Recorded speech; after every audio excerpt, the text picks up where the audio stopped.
तो गाइस कैसे हैं आप सब लोग। ओथ ऑफ द फैलन के एपिसोड 02 के साथ हाजिर हो। तो लास्ट एपिसोड के एंड पे हमने देखा था कि हमारा यंग मास्टर जी जुक जो है वो दोबारा से रिवाइव हो चुका है। अब यहाँ पर यूसियोंग की बॉडी के अंदर है जो कि थर्ड यंग मास्टर है। तो इसी के साथ ही फर्स्ट यंग मास्टर डायुक वहां पर आता है और उसे कहता है कि तुम यहाँ पर इस घटिया इंसान की ग्रेव के सामने क्या कर रहे हो और क्या तुम यहाँ पर इसके लिए फूल रख रहे हो। और इसी के साथ ही वहां पर उसे पास के सीन याद आते हैं जहां पर जी जुक बेचारे को डायुक बहुत ही बुरी तरह से पीटा करता था और उसे कहता था कि तुम यहाँ पर सिर्फ और सिर्फ एक कचरा हो और तुम्हें यहाँ पर पैंग फैमिली का नाम तो मिल गया लेकिन कभी सोचना मत कि तुम यहाँ पर पैंग फैमिली का हिस्सा बन पाओगे। तो डायुक आगे बढ़ता और कहता है कि ये सिर्फ और सिर्फ एक बेकार इंसान था, मरने तक भी ये बेकार ही रहा, यानी कि कभी हमारी पैंग फैमिली का हिस्सा नहीं बन सकता था। ये सिर्फ और सिर्फ पैंग फैमिली में एक पालतू कुत्ते की तरह था जिसे यहाँ पर अपने मास्टर के साथ वफादार रहना था, लेकिन इसके बावजूद ये अपनी जिम्मेदारी भी ठीक तरह से पूरी नहीं कर पाया। और इसी के साथ ही वहां पर अपना पाँव उठाता है और उसकी ग्रेव के ऊपर रखे हुए फूल के ऊपर अपना पाँव मारता है और उस फूल को वहां पर मसल देता है और कहता है कि दोबारा कोई इस कमीनी के लिए यहाँ पर फूल लेकर नहीं आएगा।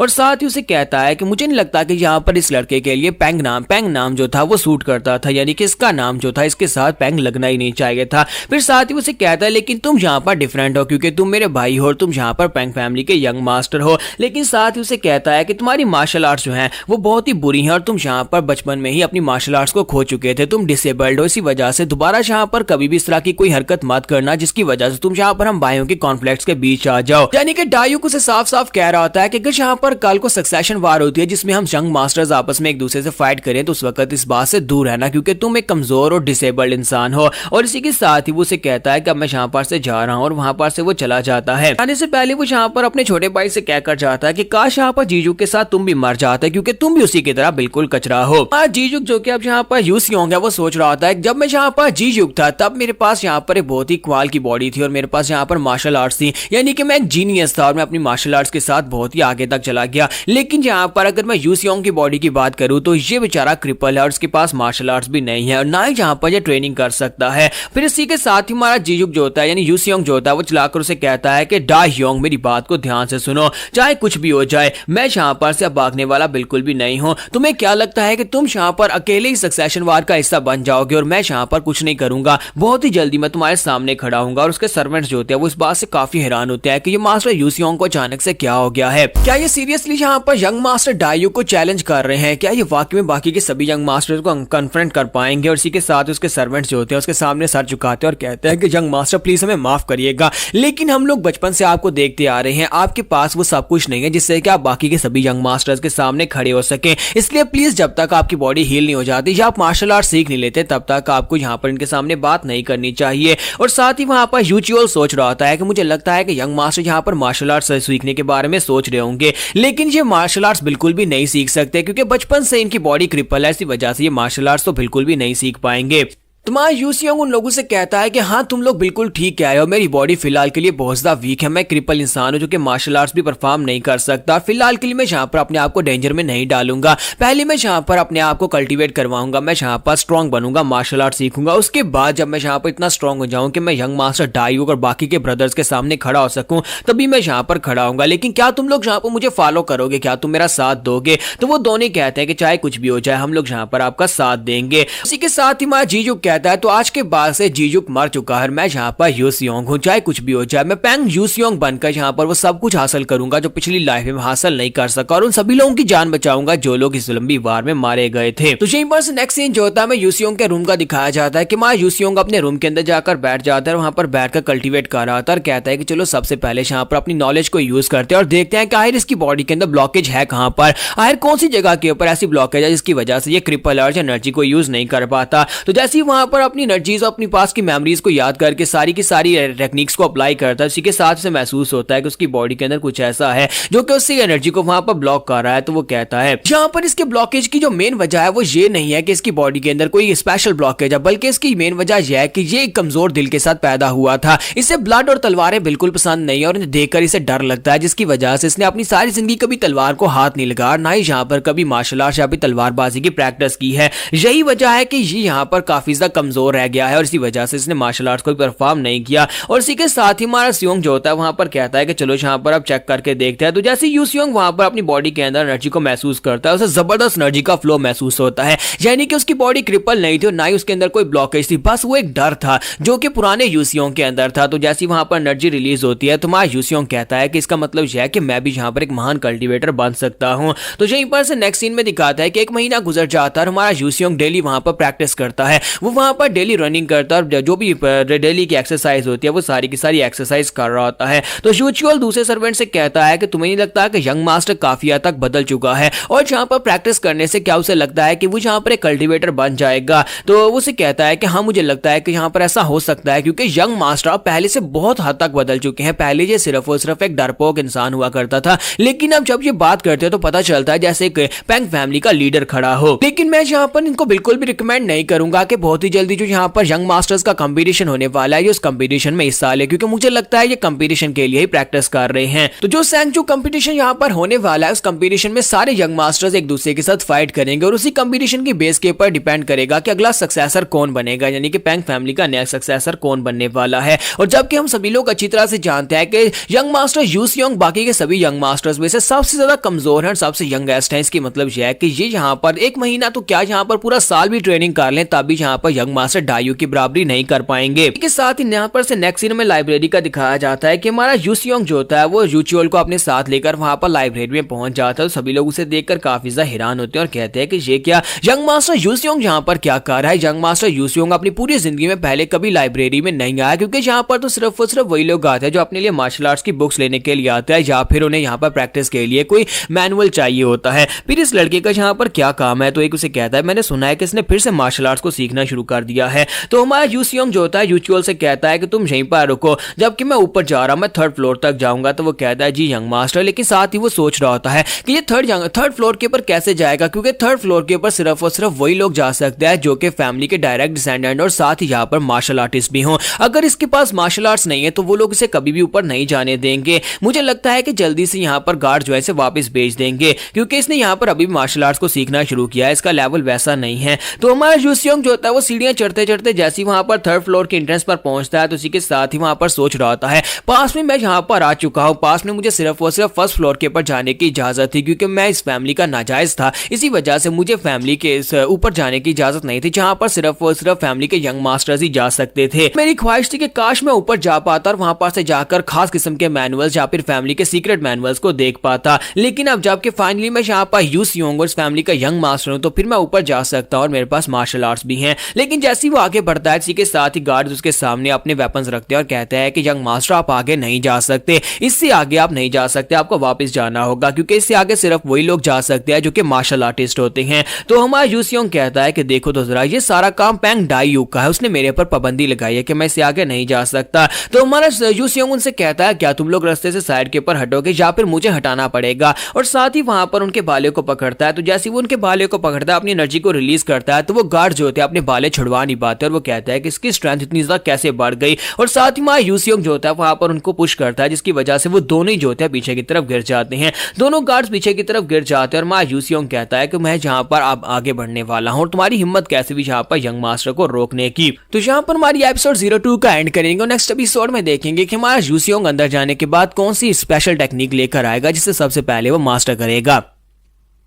तो गाइस कैसे हैं आप सब लोग, ओथ हैव द फैलन के एपिसोड 03 के साथ हाजिर। तो लास्ट एपिसोड के एंड पे हमने देखा था कि हमारा यंग मास्टर यू सियोंग जो होता है वो थर्ड फ्लोर के एंट्रेंस पर जाता है जहां पर गार्ड से रोकने की कोशिश करते हैं, लेकिन वो उनके ऊपर प्रेशर डालता है जिसकी वजह से वो बेचारे पीछे गिर जाते हैं। और उसी के साथ यू सियोंग कहता है कि अब जबकि तुम लोग यहाँ पर मुझे रोक नहीं पाए तो इसका मतलब यह है कि मैं अंदर इंटर हो सकता हूँ। और इसी के साथ ही हमारा यू सियोंग जो होता है वो अंदर चला जाता है। तो अंदर जाने के बाद वो मैनुअल्स को चेक करता है और कहता है देखो तो यहाँ पर काफी सारी कमाल की टेक्निक्स हैं। एक टेक्निक जिसका नाम हीवनली थंडर टेक्निक होता है वो उसको उठाता है, फिर साथ ही वहां पर एक स्पेशल टेक्निक जिसका नाम माउंटेन किंग लाइन टेक्निक होता है। तो वो कहता है कि ये सारी की सारी टेक्निक जो है पैंग फैमिली की कमाल की टेक्निक है जो मुझसे पहले यहाँ पर जितने भी मास्टर्स थे उन सभी लोगों ने मास्टर्स की हुई थी। तो हमारा यू सियोंग कहता है कि अगर मैं यहाँ पर पैंग फैमिली की सीक्रेट टेक्निक्स को मास्टर करना चाहता हूँ तो उसके लिए मुझे यहाँ पर माउंटेन किंग टेक्निक को मास्टर करना होगा और सबसे पहले वही टेक्निक मुझे यहाँ पर सीखनी पड़ेगी। इसके अलावा मैं यहाँ पर बाकी की सभी टेक्निक्स को मास्टर नहीं कर पाऊंगा। फिर साथ ही वो कहता है लेकिन क्योंकि मैंने यहाँ पर शुरुआत से किसी मार्शल आर्ट्स की टेक्निक को मास्टर नहीं किया, जिसकी वजह से मुझे यहाँ पर पहले बेसिक्स को सीखना पड़ेगा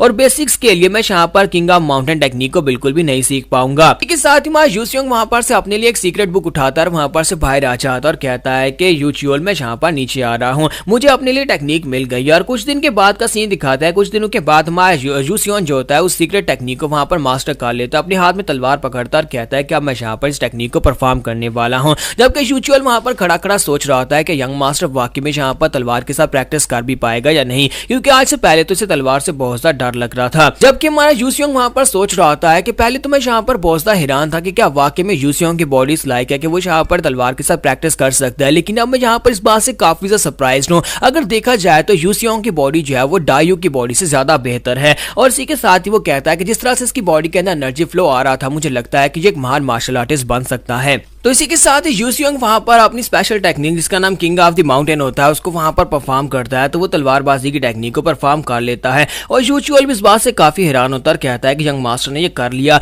यंग मास्टर ने तो यहाँ पर इस टेक्निक को मास्टर कर लिया, इसका मतलब यह है कि इसने बेसिक्स को सीख लिया तो बाकी सब कुछ भी सीख सकता है। और उसके बाद वहाँ यूसियोंग जो होता है वहां पर बाकी के सारे स्टेप्स को परफॉर्म करता है, वो वहां पर बड़ी आसानी के साथ वहां पर सारी स्पेशल टेक्निक्स जो होती है उनको परफॉर्म करता है। और उसकी स्पेशल टेक्निक जिसका नाम क्रेजी टाइगर नाइफ होता है उसको भी वहां पर यूज करता है और वहां पर जबरदस्त एनर्जी रिलीज होती है। यूचियोल काफी ज्यादा खुश होता है और कहता है कि मास्टर आपने तो वाकई में यहाँ पर कर लिया है, आपको तो यहाँ पर मार्शल आर्ट्स भी ठीक से आती हैं। तो यूचियोल उसे कहता है लेकिन आपकी तलवारबाजी का स्टाइल मुझे थोड़ा सा अलग लगा। तो उसे कहता है कि मैंने यहाँ पर इस तलवारबाजी के स्टाइल को थोड़ा सा चेंज किया है और मैंने इसे एक नया नाम दिया है, इसको फेरोशियस ब्लडी स्वॉर्ड का नाम दिया है, तुम्हें ये नाम कैसा लगा? तो यूचियोल कहता है कि नाम तो वाकई में काफी ज्यादा दमदार है। और साथ ही वहां पर वो सोच रहा होता है कि मुझे लगता है कि बहुत ही जल्दी मैं यहाँ पर दोबारा से इतना पावरफुल हो जाऊंगा कि मैग्यू को हरा सकूं। और साथ ही वो सोच रहा था कि इस वक्त मैग्यू कहां पर होगा। तो यहीं पर से नेक्स्ट सीन मैग्यू का दिखाया जाता है कि मैग्यू जो होता है वो एक पेड़ के नीचे बड़े आराम से लेटा होता है और इसी के साथ ही वहां पर से एक बच्चा भागता हुआ उसकी तरफ आगे बढ़ता और कहता है कि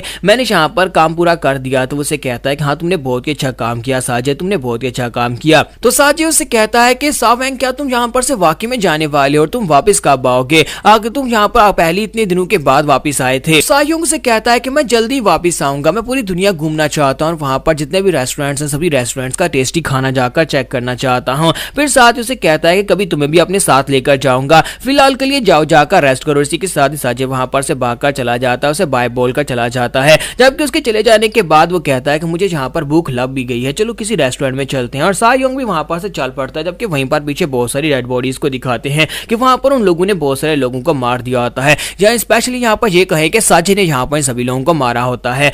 नेक्स्ट सीन जो होता है यूसियोंग के घर का दिखाया जाता है, जहाँ पर यूसियोंग के लिए बहुत सारा खाना बनाया गया होता है। तो हमारा यूचियोल कहता है गावुल तुमने तो यहाँ पर बहुत सारी एनर्जी इसमें लगा दी, इतना खाना बना दिया, आखिर जहाँ पर इतना खाना बनाने की क्या जरूरत थी? कि हमारा यूसियोंग भी उसे कहता है गावुल तुम्हारा बहुत बहुत शुक्रिया मेरी बर्थडे के ऊपर आज यहाँ पर इतना ज्यादा खाना बनाने के लिए, तुमने यहाँ पर सुबह से बहुत ज्यादा मेहनत की है और तुम्हें यहाँ पर ये सब कुछ याद था, तुम लोगों को यहाँ पर मेरी बर्थडे मनाने के लिए ये सब कुछ करने की जरूरत भी नहीं थी। तो जबकि हम सभी लोग यहाँ पर इकट्ठे हैं तो एक फैमिली की तरह यहाँ पर खाना खाते हैं। तो गावुल उसे कहता है कि यंग मास्टर प्लीज मुझे माफ करिएगा, लेकिन ये पहली बार है जब यहाँ पर आपकी बर्थडे में कोई भी नहीं आया, यानी कि फैमिली में से कोई भी यहाँ पर नहीं आया। पहले कम से कम आपके फादर यहाँ पर आया करते थे। और इसी के साथ ही वहां पर साइड कीपर से उसका सेकंड यंग ब्रदर जो होता है वो आ जाता है और कहता है कि देखो तो जरा तुम यहाँ पर अपनी बर्थडे मना रही हो और तुमने यहाँ पर मुझे बुलाया भी नहीं, और मैं यहाँ पर तुम्हारी बर्थडे पार्टी को कैसे भूल सकता हूँ? तो तुमने यहाँ पर मुझे बुलाया तो नहीं, लेकिन मैं यहाँ पर तुम्हारे लिए गिफ्ट लेकर आया हूँ मेरे छोटे भाई, मैं यहाँ पर तुम्हारे लिए एक बहुत ही खास गिफ्ट लेकर आ गया हूँ। और जैसे वो वहां पर पहुंचता है तो गावुल कहता है कि यंग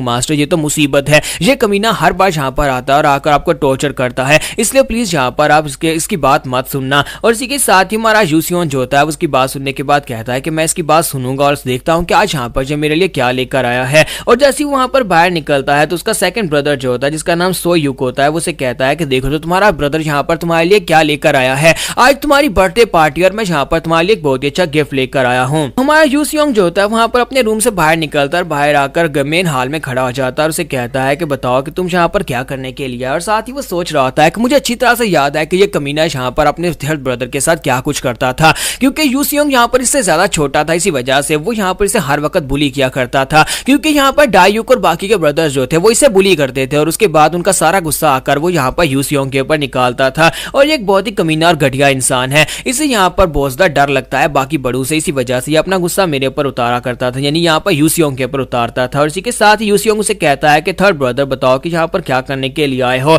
तो वो अपने हाथ में एक बॉक्स लेकर आगे बढ़ता है और उसे कहता है कि छोटे भाई अब यहाँ पर क्या बात कर रहे हो, तुम्हारी बर्थडे और तुम्हारी बर्थडे का गिफ्ट देने के लिए तो यहाँ पर आया हूँ मैं, बहुत ही खास गिफ्ट पैक करके तुम्हारे लिए लेकर आया हूँ। और साथ ही वो बॉक्स को खाली करता है उसके मुंह के ऊपर, जहाँ पर यूसियोंग के मुंह के ऊपर बहुत सारे कीड़े गिरते हैं। उसने उस बॉक्स के अंदर बहुत सारे गंदे कीड़े डाल रखे होते हैं और उसे कहते हैं कि देखो तुम्हारा ब्रदर तुम्हारे लिए कितना कमाल का गिफ्ट लेकर आया है। और साथ ही वहां पर जोर जोर से हंसना शुरू कर देता है और कहता है कि तुम इसी लायक हो कचरे कहीं के, ये कचरा ही तुम्हारा गिफ्ट है। जबकि माँ यूसियोंग जो होता है वहां पर से एक सेंटीपीड को अपने हाथ में पकड़ता है और उसे कहता है कि अच्छा तो तुम मेरे लिए गिफ्ट लेकर आए हो। और साथ ही मुट्ठी बंद करके उस सेंटीपीड को वहीं पर हाथ में मार डालता है और उसे कहता है मुझे यहाँ पर यकीन नहीं हो रहा कि तुम्हारा जैसा कमीना भाई जहाँ पर मेरी बर्थडे पार्टी को खराब करने के लिए, जहाँ पर इस तरह का जोक करने के लिए आया है। मुझे लगता है कि अब तुम्हें मैच्योर हो जाना चाहिए, तुम्हें बड़ा हो जाना चाहिए और इस तरह के गंदे जोक्स बिल्कुल भी नहीं करने चाहिए जिसमें तुम यहाँ पर मेरे लिए कीड़े लेकर आए हो। तो ये बात सुनते ही वहां पर सोयोक को झटका लगता है। तो पहले तो वहां पर पहले तो वो हैरान होता है, फिर साथ ही वो गुस्सा आ जाता है और कहता है कमीने कहीं कि तुमने यहाँ पर क्या कहा।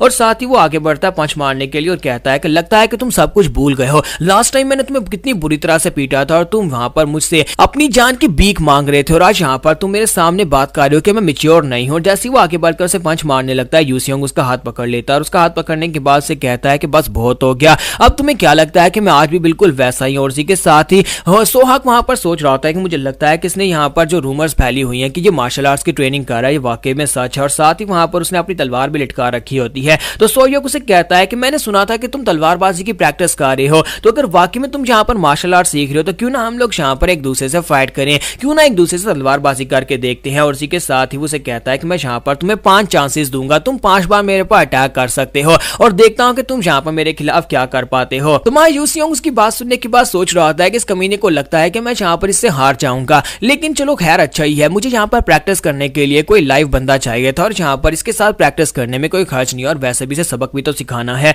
और वो अपनी तलवार निकाल लेता और कहता है कि हाँ बड़े भैया चलो फिर यहाँ पर एक बैट लगाते हैं, अगर यहाँ पर मैं जीता तो आज के बाद से कभी यहाँ पर मुझे अपनी शक्ल मत दिखाना, क्योंकि आज के बाद से तुम मेरे ब्रदर नहीं। तो यहाँ पर हमारी एपिसोड 03 का एंड होगा। नेक्स्ट एपिसोड में देखेंगे कि दोनों की फाइट में यहाँ पर कौन जीतेगा। तो एपिसोड की एक्सप्लेनेशन अच्छी लगी हो तो कमेंट करके जरूर बताइएगा, वीडियो को लाइक करना मत भूलिएगा। Thank you.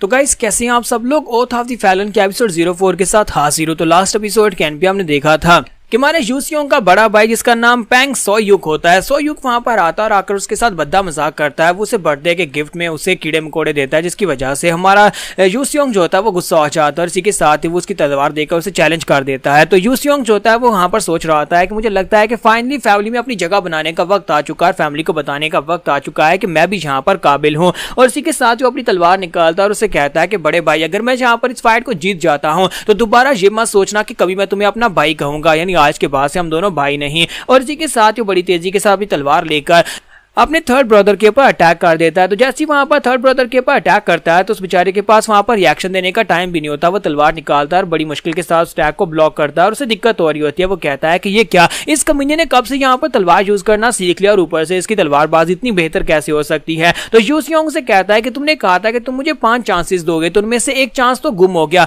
अब यहाँ पर 4 चांसेस रह गए हैं। और इसी के साथ ही फिर से अपनी तलवार घुमाकर उसके ऊपर अटैक करने लगता है। तो सोहयुग पीछे की तरफ हट जाता है और कहता है कि रुको रुको जरा। और हमारा यूसियोंग से कहता है कि अच्छा ठीक है मैं थोड़ी देर रुक जाता हूं और अगला अटैक जो है वो थोड़ा जेंटल होगा, यानी कि मैं इतना पावरफुल फुल स्ट्रेंथ से अटैक नहीं करूंगा। तो सोहयुग उसकी बात सुनने के बाद गुस्सा हो जाता है और कहता है कि पेंग मोसियोंग तुम्हारी हिम्मत कैसी हुई यहाँ पर मेरे सामने अपनी तलवार उठाने की, अब तुम यहाँ पर मेरे हाथ से मरोगे। और साथ ही वहां पर अपनी स्पेशल टेक्निक जिसका नाम स्पिरिट सर्कल फोर्स वॉल होता है उस टेक्निक को यूज करता है। ये उसकी एक स्पेशल टेक्निक होती है। तो जब अपनी स्पेशल टेक्निक के साथ ऊपर की तरफ जंप करके हमारे यूसियोंग के ऊपर अटैक करता है तो हमारा यूसियोंग जो होता है वहीं पर से अपनी तलवार को उठाता है, सामने की तरफ अपनी स्पेशल स्ट्राइक जिसका नाम फियर्स टाइगर स्वर्ड होता है उसको यूज करते हुए स्ट्राइक लगाता है। तो उसकी स्ट्राइक जो होती है वो सोहयुग की स्ट्राइक को बड़ी आसानी से हरा देती है और सोहयुग वहीं पर ग्राउंड के ऊपर गिर जाता है। और ये देखने के बाद यूचुअल भी काफी ज्यादा हैरान होता है और कहता है कि ये क्या, हमारे यंग मास्टर ने तो यहाँ पर स्पेशल टेक्निक को अच्छी तरीके से मास्टर कर लिया है, ये तो फियर्स टाइगर स्वर्ड टेक्निक थी, मैंने इस टेक्निक को पहले भी देखा है। और इसी के साथ ही हमारा फोर्थ यंग मास्टर यानी कि यूसियोंग आगे बढ़ता है और उसे कहता है कि थर्ड ब्रदर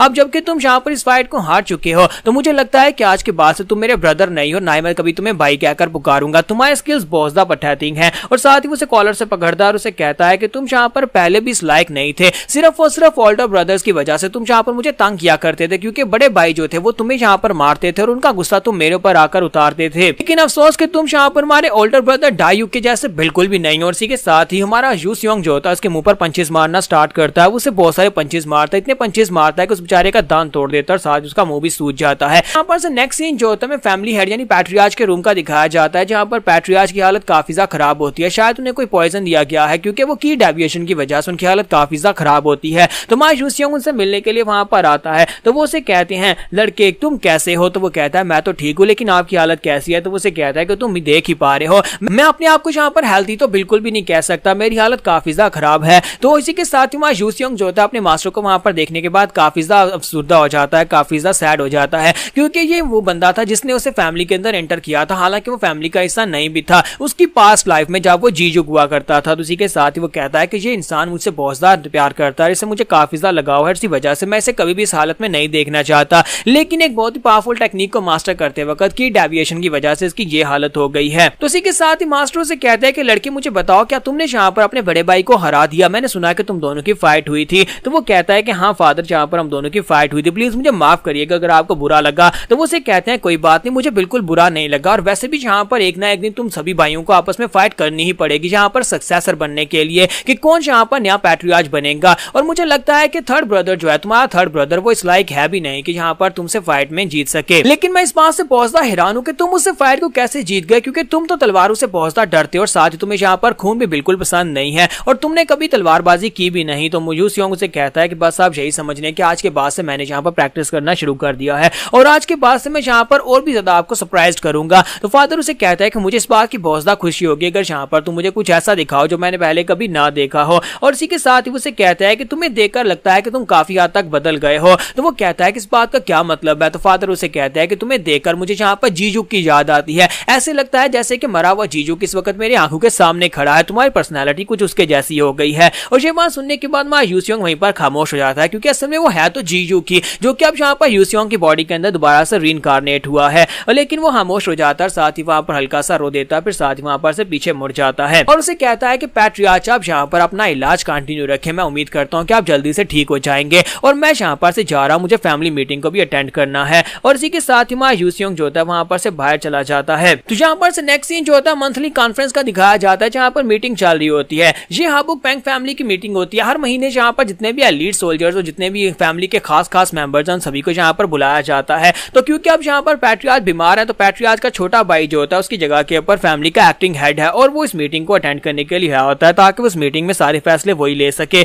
तो इसी के साथ ही वहां पर थर्ड ब्रदर को दिखाता है कि उसकी हालत काफी खराब होती है। सेकंड ब्रदर को दिखाया है जिसका नाम पैंग जून ग्यूक होता है और फर्स्ट ब्रदर को तो आप पहले यहाँ पर देख चुके हैं पैंग डायुक को, और वहां पर कुछ एलीट सोल्जर्स भी होते हैं और कुछ यहाँ पर आर्मी के सोल्जर्स होते हैं। तो सेक्टर लीडर उन लोगों से कहता है कि अब जबकि सभी लोग यहाँ पर आ चुके हैं तो मुझे लगता है कि इस मीटिंग को स्टार्ट करना चाहिए। तो इसी के साथ ही मां यूसियोंग वहां पर पहुंचाता और कहता है कि मैं यहाँ पर थोड़ा सा लेट हो गया, लेकिन मैं यहाँ पर पूरी कोशिश करूंगा अगली बार टाइम पर आऊंगा। तो सभी लोग उसे देखते ही बहुत ज्यादा हैरान हो जाते हैं और कहता है कि यूसियोंग यहाँ पर क्या कर रहा है। स्पेशली थर्ड जो होता है वो कहता है कि ये कमीना यहाँ पर क्यों आया है। तो मां यूसियोंग जो होता है वहां पर फैमिली पैट्रियार्च से कहता है कि फैमिली पैट्रियार्च आज के बाद से मैं भी यहाँ पर हर महीने की मीटिंग को अटेंड करने के लिए आया करूंगा, और क्योंकि यहाँ पर वो फैमिली का एक मेंबर है और ऊपर से एक जंग मास्टर भी है तो कोई उसे रोक तो नहीं सकता इस मीटिंग में आने के लिए। और यहाँ पर से बाहर का सीन दिखाते हैं जहाँ पर यूचुअल जो होता है वहां पर तलवारें तेज कर रहा होता है। तो इसी के साथ ही गावुल उसके पास आती है और आकर उसे कहती है कि यंग मास्टर कहाँ पर चले गए। तो यूचुअल उसे कहता है कि वो फैमिली पैट्रियार्च से मिलने के लिए गए हैं। तो यूचुअल उसे कहता है कि मुझे इतना कहकर गए थे कि वो फैमिली पैट्रियार्च से मिलने के लिए जा रही है और उसके बाद वो फैमिली की मीटिंग में भी जाएंगे जहां पर बाकी के सभी यंग मास्टर्स भी होते हैं। तो गावुल उसे कहते हैं क्या यंग मास्टर इस वक्त फैमिली की मीटिंग में गए हैं, लेकिन अचानक से वो फैमिली मीटिंग में क्यों गए होंगे, उनका वहां पर क्या काम है।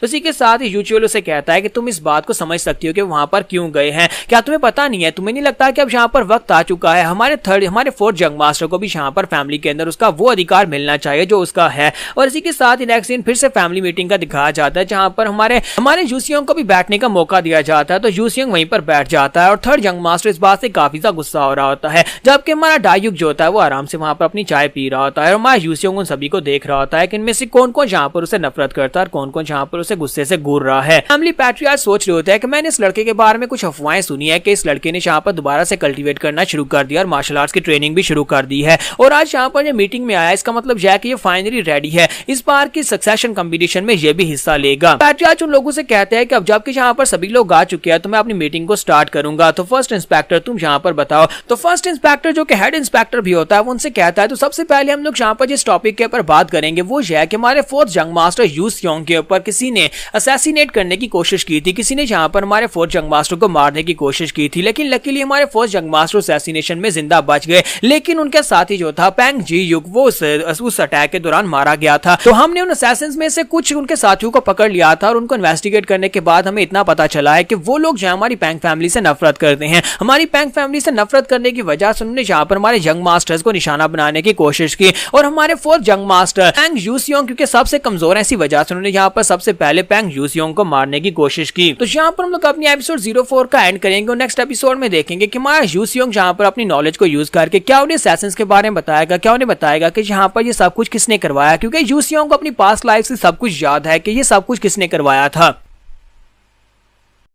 तो गाइस कैसे हैं आप सब लोग, ओथ ऑफ द फैलन के एपिसोड 05 के साथ हाजिर हूं। तो गाइस अगर आपने पहली 4 एपिसोड्स देखे हैं तो इसका मतलब यह है कि आपको सीरीज अच्छी लग रही है, तो फिर जल्दी से वीडियो को लाइक करना मत भूलें क्योंकि आप लाइक करना भूल जाते हैं। तो लास्ट एपिसोड के एंड पे हमने देखा था कि यू सियोंग वहां पर जब फर्स्ट इंस्पेक्टर की बात सुनता है कि वो ये कह रहे हैं कि वो असैसिन्स जो थे वो फैमिली से नफरत करते थे, इसी वजह से वो बदला लेने के लिए उन्हें यहाँ पर फोर्थ जंग मास्टर के ऊपर अटैक करवाया था। तो वो कहता है कि मेरी पिछली लाइफ में ऐसा नहीं हुआ था। जब यहाँ पर फोर्थ जंग मास्टर यू सियोंग को मारा गया था उस वक्त यहाँ पर फर्स्ट इंस्पेक्टर ने जो इन्वेस्टिगेशन की थी उस इन्वेस्टिगेशन के मुताबिक यहाँ पर थर्ड ब्रदर इस सब में इन्वॉल्व निकला था। थर्ड ब्रदर ने यहाँ पर उन असैसिन्स को ऑर्डर दिया था ताकि वो यहाँ पर फोर्थ जंग मास्टर को असैसिनेट करवा सकें और इसी वजह से पिछली लाइफ में फोर्थ जंग मास्टर जब मारा गया था तो उसके बाद यहाँ पर सेकंड ब्रदर को जेल में डाल दिया गया था। लेकिन एंड पर यानी कि जब यहाँ पर सक्सेसर कंपटीशन खत्म हो गया था, डायू को सक्सेसर घोषित कर दिया गया, तब पता चला था कि यहाँ पर ये सारे का सारा काम जो था वो फर्स्ट ब्रदर डायुक ने करवाया था, ना कि यहाँ पर थर्ड ब्रदर सोयुक ने करवाया था। इसका मतलब यह है कि अभी भी यहाँ पर जो कुछ भी हो रहा है वो थर्ड ब्रदर में नहीं करवाया बल्कि वो सब कुछ यहाँ पर डायुक ने करवाया है। यानी कि वो फैमिली हेड बनने के लिए सबसे पहले फोर्थ जंग मास्टर को मरवाता है, उसके बाद जीजुक को मरवाता है और उसके बाद यहाँ पर थर्ड ब्रदर को मरवा देता है। फैमिली हेड जो होते हैं वहां पर फोर्थ जंग मास्टर यानी यू सियोंग से पूछते हैं कि क्या तुम यहाँ पर इस बारे में कुछ कहना चाहोगे, तो वो कहता है कि नहीं मैं इस बारे में क्या ही कहना चाहूंगा। उस वक्त मैं बहुत ज्यादा डरपोक था, मैं सिर्फ और सिर्फ वहां पर डर कर एक जगह के ऊपर छुप गया था, जहां तक यही समझ लो कि मैं बेहोश हो गया था और वहां पर जो लोग मेरे पर अटैक करने के लिए आए थे मैं उनके चेहरे भी नहीं देख पाया और मुझे कुछ भी याद नहीं है। तो ये बात सुनने के बाद सभी लोग सोच रहे होते हैं हाँ ये बात तो वाकई में सच है कि हमारा यंग मास्टर यानी फोर्थ यंग मास्टर जो बहुत ज्यादा कमजोर दिल का मालिक है और इसी वजह से वो यहाँ पर कुछ भी देख नहीं पाया होगा। ऊपर से अब जबकि यहाँ पर थर्ड यंग मास्टर और फोर्थ यंग मास्टर के बीच में यहाँ पर झगड़ा भी चल रहा है तो लगता है कि थर्ड यंग मास्टर ही वो इंसान होगा जिसने यहाँ पर इसको मरवाने की कोशिश की थी। और यहाँ पर डायुक को दिखाता है कि वो अंदर ही काफी ज्यादा खुश हो रहा होता है। डायुक वहां पर बहुत ज्यादा खुश हो रहा था क्योंकि उसे पता है कि उसका प्लान यहाँ पर कामयाब होकर ही रहेगा। और इसी के साथ में फोर्थ यंग मास्टर उठकर खड़ा हो जाता है और उनसे कहता है कि मैं यहाँ पर आप सभी लोगों से कुछ कहना चाहता हूँ। अब जबकि मैं यहाँ पर आ चुका हूँ और मैंने दोबारा से कल्टीवेट करना शुरू कर दिया है तो बहुत ही जल्दी यहाँ पर कंपटीशन होने वाला है जिसमें हम चारों यंग मास्टर के बीच में फैसला होगा कि फैमिली का हेड कौन बनेगा यानी नया सक्सेसर कौन बनेगा। मैं उसमें कंपटीशन में पार्ट लेना चाहता हूँ। ये बात सुनते ही थर्ड यंग मास्टर चिल्लाकर उसे कहता है अपनी बकवास बंद करो, तुम्हारे जैसा लड़का यहाँ पर इस कंपटीशन में हिस्सा कैसे ले सकता है जिसने अभी तक यहाँ पर मार्शल आर्ट्स का एम भी नहीं सीखा और तुम यहाँ पर हमारे साथ कम्पीट करना चाहते हो। तुमने कभी यहाँ पर फैमिली की हेल्प नहीं की, कभी तुम यहाँ पर फैमिली मीटिंग में नहीं आए, कभी किसी मिशन को पूरा नहीं किया, हम तुम्हें यहाँ पर मौका कैसे दे सकते हैं। जबकि सेकंड ब्रदर जो होता है वो कहता है कि मैं यहाँ पर इसको अपॉर्चुनिटी देने के हक में हूँ, मैं चाहता हूँ कि इसे यहाँ पर ये अपॉर्चुनिटी दी जाए, ये इस बार इसके लिए पूरी तरह से क्वालिफाइड है। तो यू सियोंग उन लोगों से कहता है कि मैं अपनी क्वालिफिकेशंस को साबित करने को तैयार हूँ बेक युमा को पकड़कर। आप सभी लोग बेक युमा के बारे में जानते हैं कि वो एक सीरियल किलर है और हमारी टेरिटरी के अंदर वो 6 लड़कियों को कत्ल कर चुका है और यहाँ पर हो सकता है कि वो 7वीं को मारने की तैयारी कर रहा हो। तो अगर मैं यहाँ पर बेक युमा को पकड़ लेता हूँ तो क्या मैं इस कंपटीशन में हिस्सा लेने के लिए क्वालिफाइड हो जाऊंगा। तो ये बात सुनने के बाद सभी लोग कहते हैं क्या वाकई में तुम्हें लगता है कि तुम यहाँ पर बेक युमा को पकड़ पाओगे, क्योंकि बेक युमा को अभी तक कोई भी पकड़ नहीं पाया। वो एक सीरियल किलर है जो कि यहाँ पर छुप कर लड़कियों को कत्ल करता है, वो स्पेशल लड़कियों को मारता है। पता नहीं वो लड़कियों का चुनाव कैसे करता है लेकिन वो सिर्फ लड़कियों को मारता है। यू सियोंग उनसे कहता है कि मुझे यहाँ पर पता चला है, मुझे किसी ने टिप दिया है कि उसका अगला शिकार कौन सा आने वाला, अगली लड़की कौन है। तो अब जबकि मुझे पता है कि वो कौन सी जगह के ऊपर किस लड़की को मारने के लिए जा रहा है तो मैं वहां वहां पर जाकर बेकुमा को पकड़ लूंगा। तो थर्ड यंग मास्टर जल्दी से आगे बढ़ता है, उसे कॉलर से पकड़ता और कहता है कि बकवास बंद करो, ये मिशन मेरा है, ये केस मुझे दिया गया था बेकुमा को पकड़ने का, क्या तुम मेरे हाथ से मेरा केस छीनना चाहते हो? तो इसी के साथ ही मां यूसियोंग से कहता है कि थर्ड ब्रदर तुमने ठीक कहा, लेकिन मुझे लगता है कि तुम्हारी हालत बिल्कुल भी ठीक नहीं है, मुझसे मार खाने के बाद तुम्हारी हालत और भी खराब हो चुकी है, इसी वजह से मुझे नहीं लगता कि तुम बेकुमा को ठीक तरीके से पकड़ पाओगे, और अगर तुम्हें लगता है कि मैं इसके लिए काबिल नहीं हूं तो फिर चलो मैदान में बाहर जाकर फिर से फाइट करके देख लेते हैं। तो थर्ड यंग मास्टर फिर से वहां पर शर्मिंदा हो जाता है और इसी के साथ ही सेकंड ब्रदर फिर से उठकर खड़ा होता और कहता है कि मैं यहाँ पर अपने फोर्थ ब्रदर के हक में हूं, मैं यहाँ पर चाहता हूं कि उसे ये केस सौंप दिया जाए ताकि वो बेकुमा को पकड़कर अपनी क्वालिफिकेशंस को साबित कर सके। और इसी के साथ ही वहां पर मिलिट्री फोर्स का जो हेड होता है वो भी कहता है कि मैं भी यहाँ पर इसके हक में वोट देता हूं कि सही मौका देना चाहिए। और साथ ही पैट्रियार्च जो होते हैं वहां पर सोच रहे होते हैं कि अब यहाँ पर क्या किया जाए।